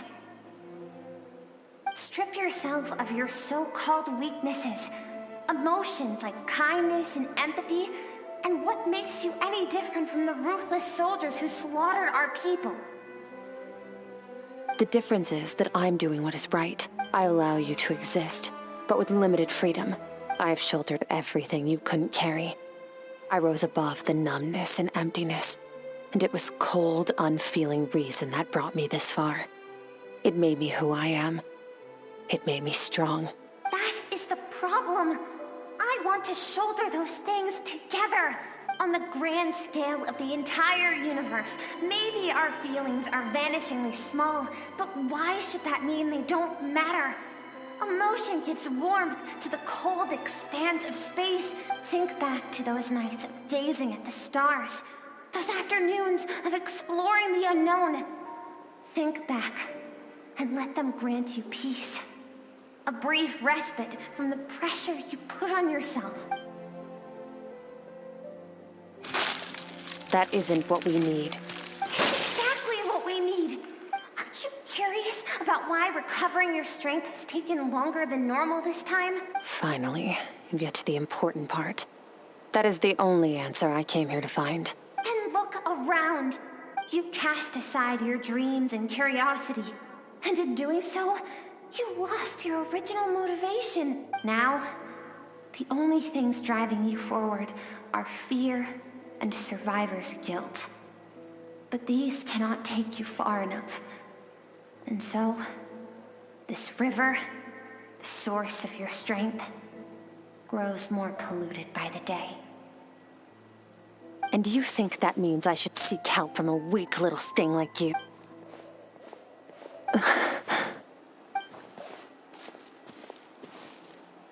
Thank you for saying that.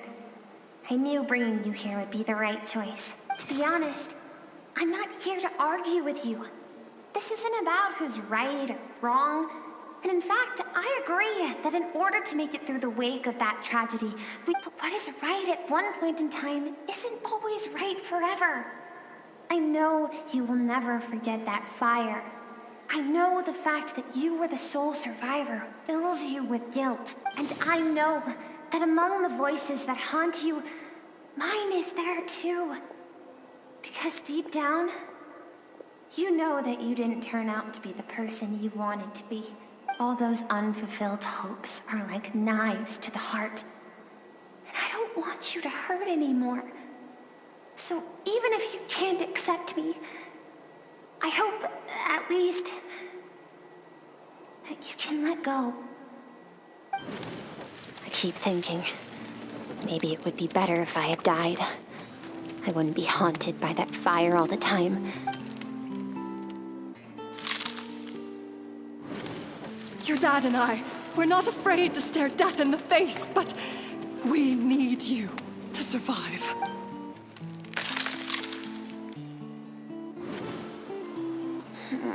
I'm sick of being a kid. There's so many amazing things out there.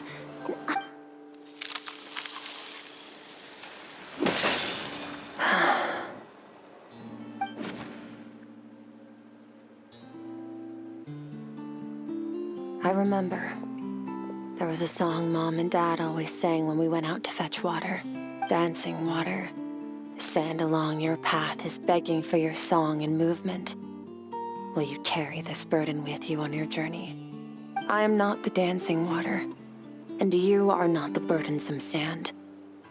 But if this is your wish, then I will carry you with me until the end. Thank you. I should be thanking you.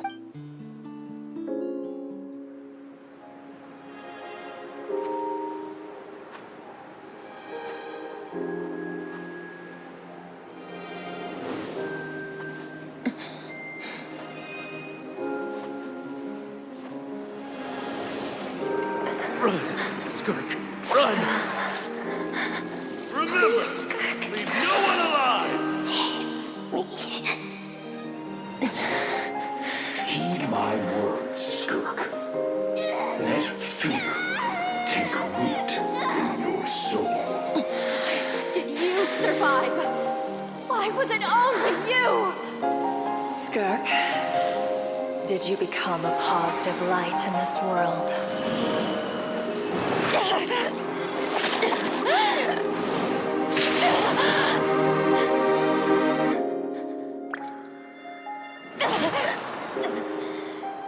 Hey, this doesn't have to be the end.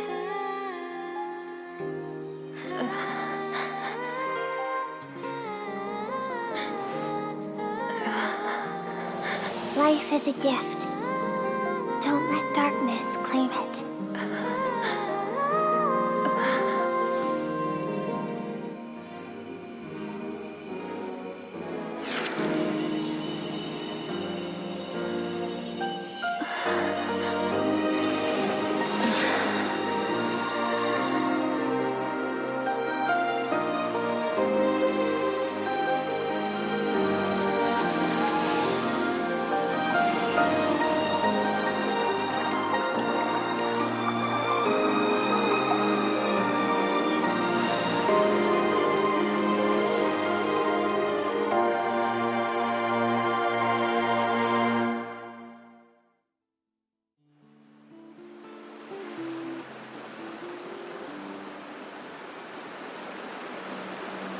So, you saw my memories then. I once asked my master if survival of the strongest was the law of the universe. He said no. But in a world without order, those with no moral boundaries tend to be the ones who survive. That's why, after hearing his answer, an idea that, one day, I would create a new world order. One in which, but that means I must defeat him. Because my master, Sertologi, is, at the core, a defier of all rules and order.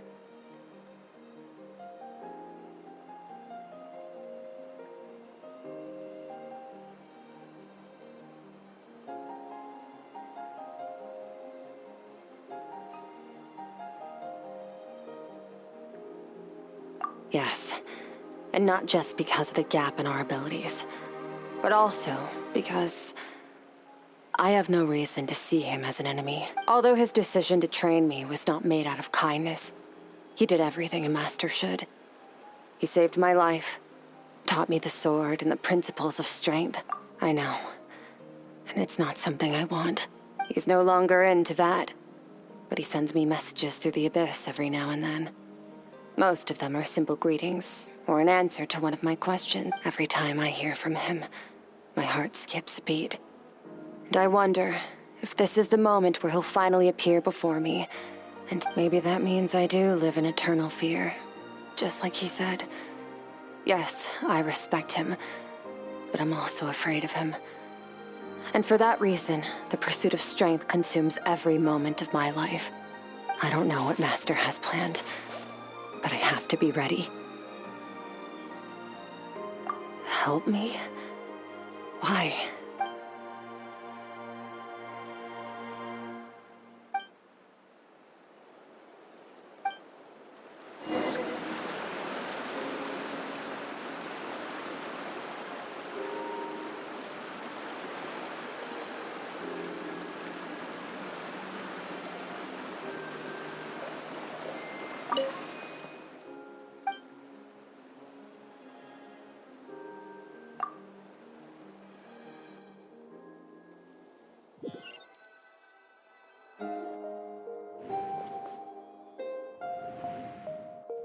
Oh, you're finally awake! Honestly, Paimon was gone for like 2 seconds and then You're both okay, right? What does it look like?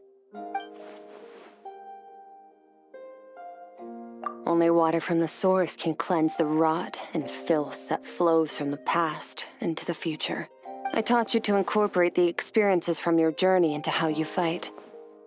I suppose what happened today... Okay, so Paimon feels like she's missing some important context. But whatever. Paimon brought back tons of delicious snacks! Let's dig in!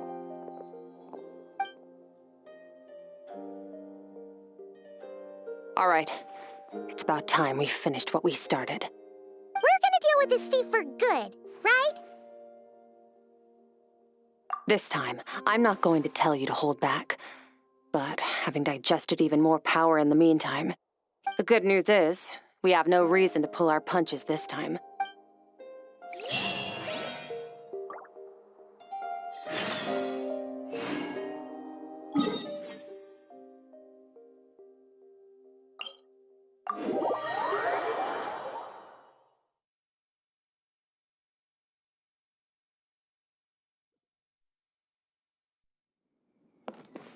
Try and stop me!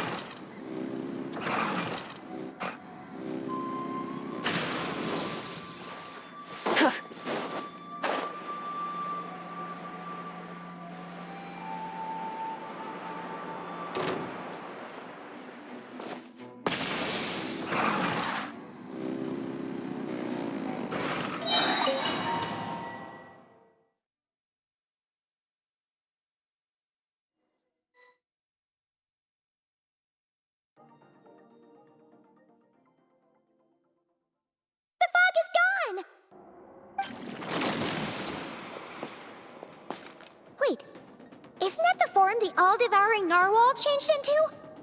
Huh, really? So, you're telling Paimon that giant whale and this guy can both turn... It's a subconscious instinct. Any intelligent being who longs for his level of strength is bound to mimic his appearance. It's a natural response after encountering someone as powerful as Master. To them, he represents ultimate power. We know the person before us has encountered Master, and we know he stole a portion of my power. So it's not surprising that he would assume this form. Okay. Oh, the close-up Paimon looks, the more intimidating it gets. Nervalette isn't here this time, so it's up to us. He won't have the nerve to steal again after we're done with him. Let's teach this guy a lesson. Infinite, everlasting. Into the void! Surge! Death!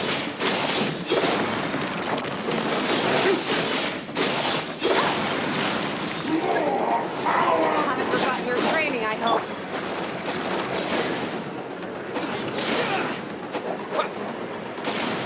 Go!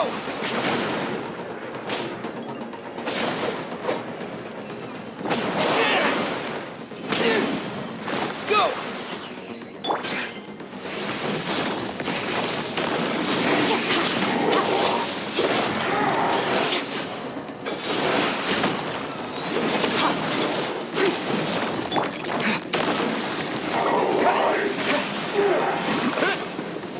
Water jet! The star sharpened his crown.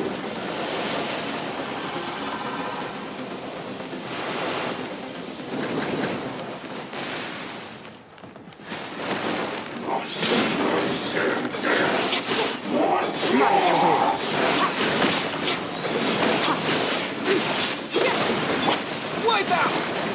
Go! Yeah!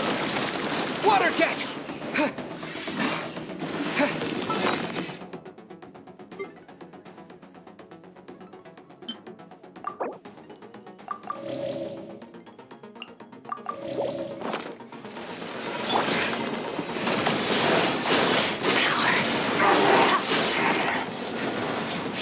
Beyond this world.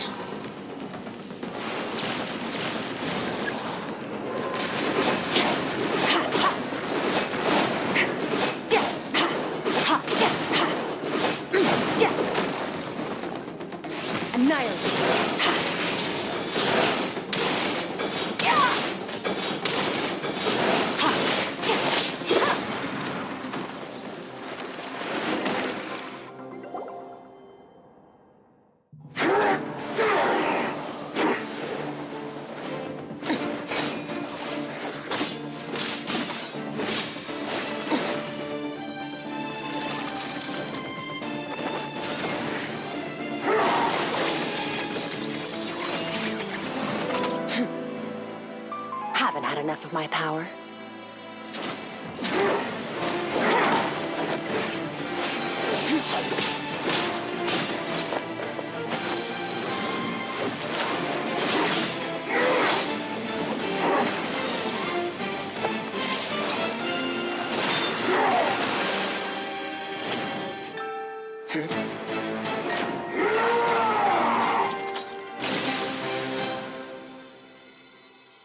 Well then, let's see how much more of this power you can handle.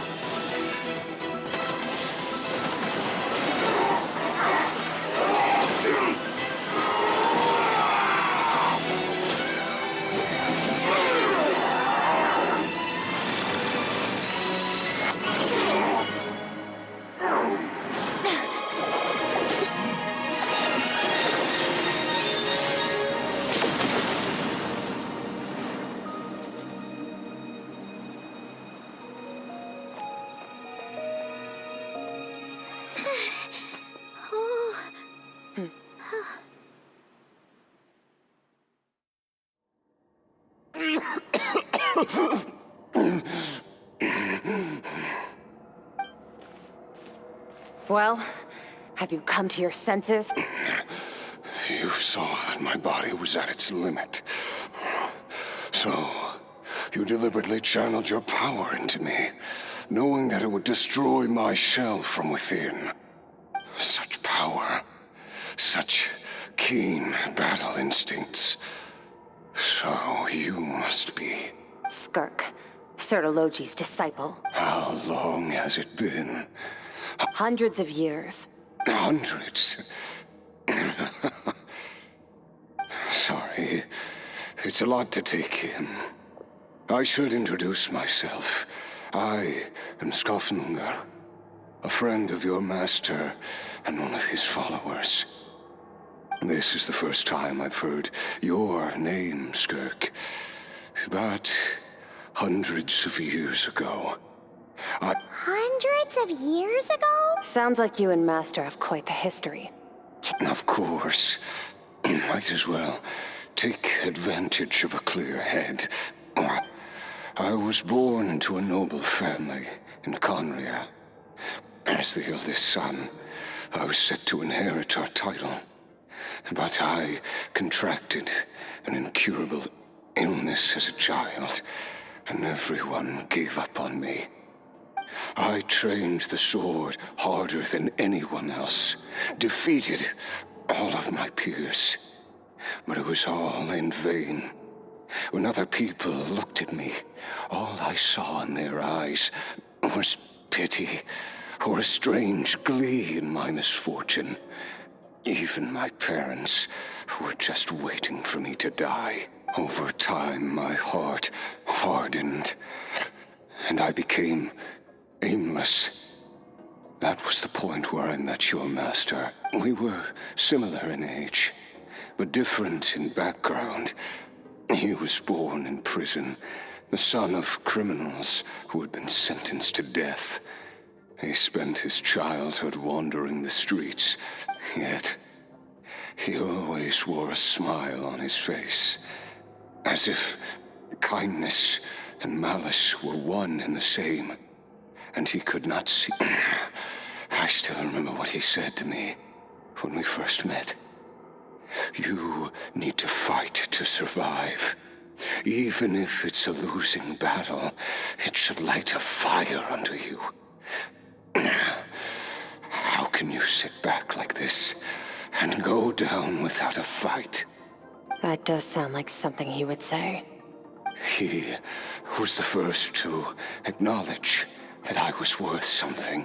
When I was 10, he stole forbidden research materials and managed to cure my illness. It was like there was nothing in this world he couldn't accomplish. But somewhere along the way, I fell behind. My talents were nothing compared to his. And at some point, I realized he had pulled so far ahead. After his grand endeavor was successful, he sought me out and said to me, "This planet no longer holds anything of interest to me, so I'm leaving. But first, I have an offer. I can use a power I have just refined to break the curse of immortality for you. Your death was once what we worked so hard to prevent. But the immortality you now face is a different kind of pain altogether." I'll pass. Immortality doesn't sound so bad to me. Since I can't die, it means I have an infinite amount of time to get stronger. Are you sure? I cannot say when I will return.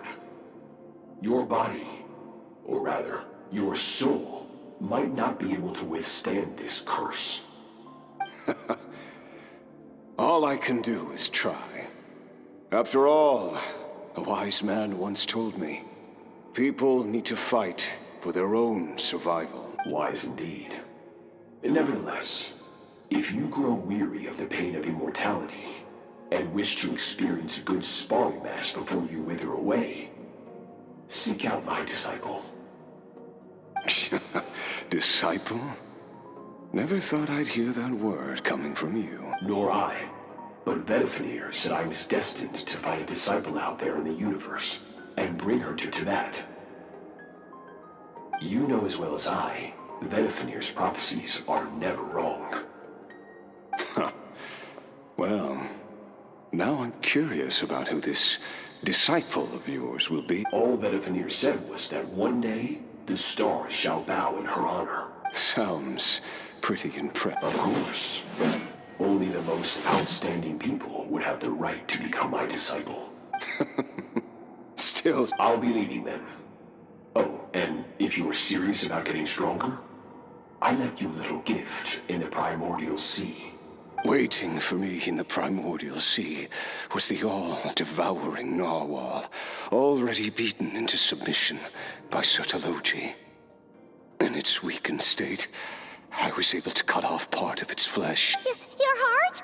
That sounds like torture! Because, of course, I bear the curse of immortality. So, you used the curse to turn yourself into a vessel for power. Even with that whale's ability, devouring power like that is not something the human body can withstand.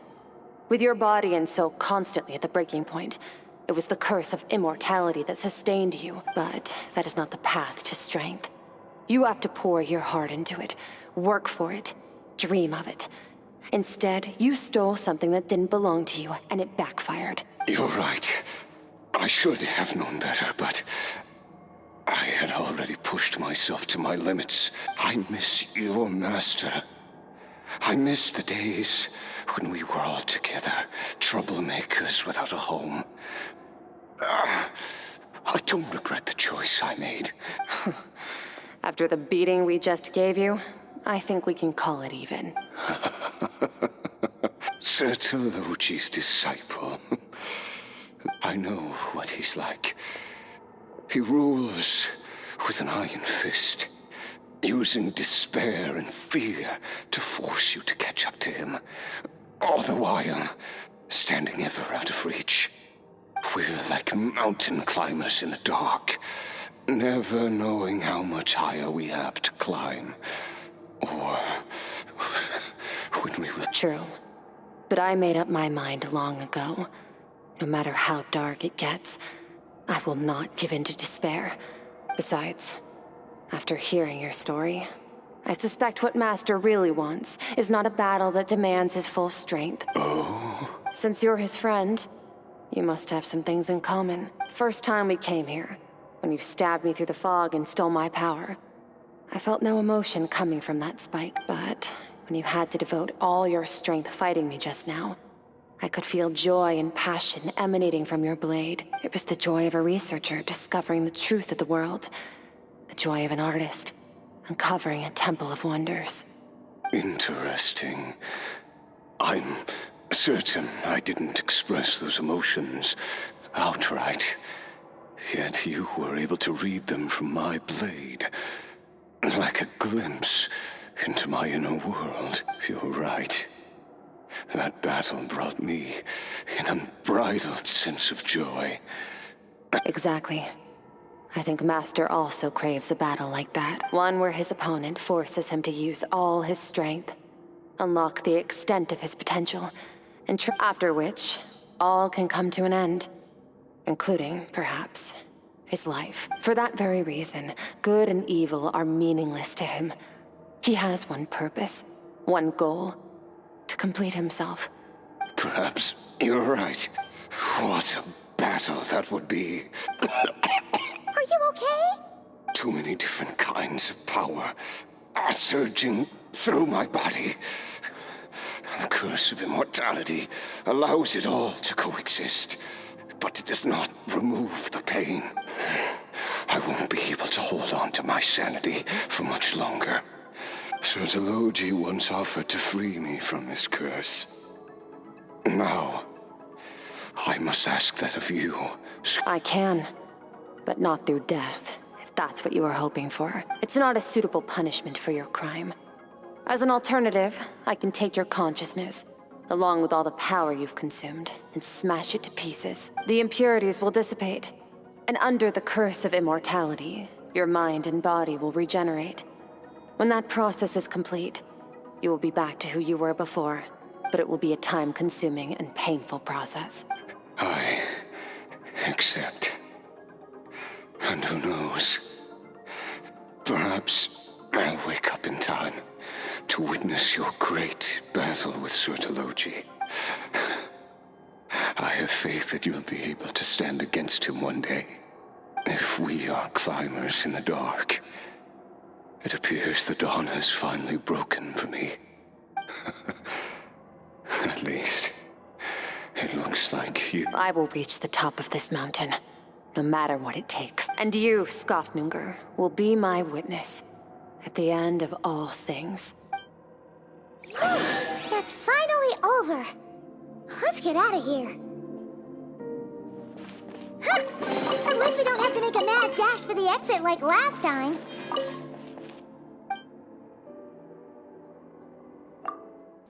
We did it!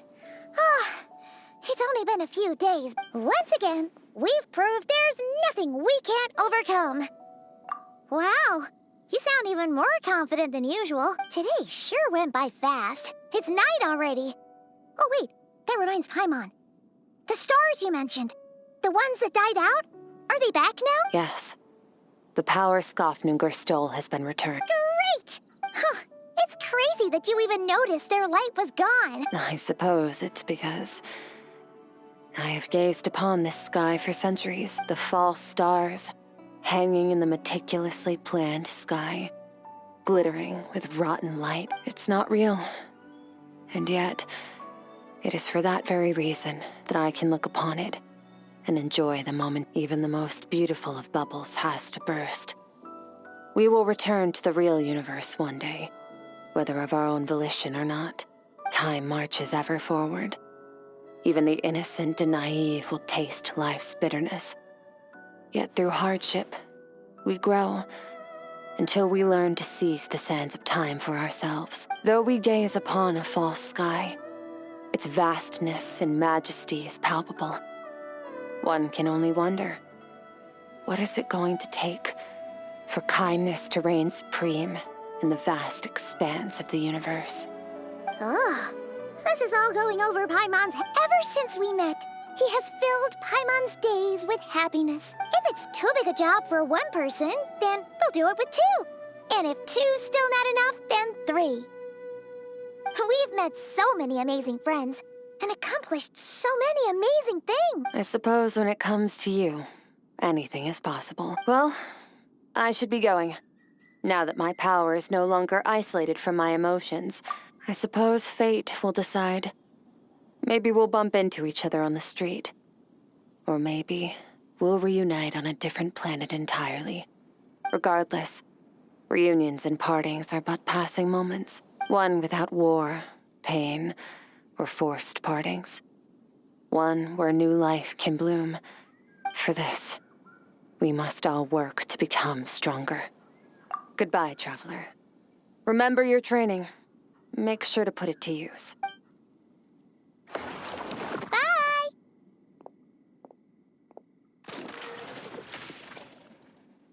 Is it just Paimon, or is she being nicer than before? Hey! What do you think about camping here tonight? There's nothing quite like sleeping under the stars. Come tomorrow, we can continue our journey.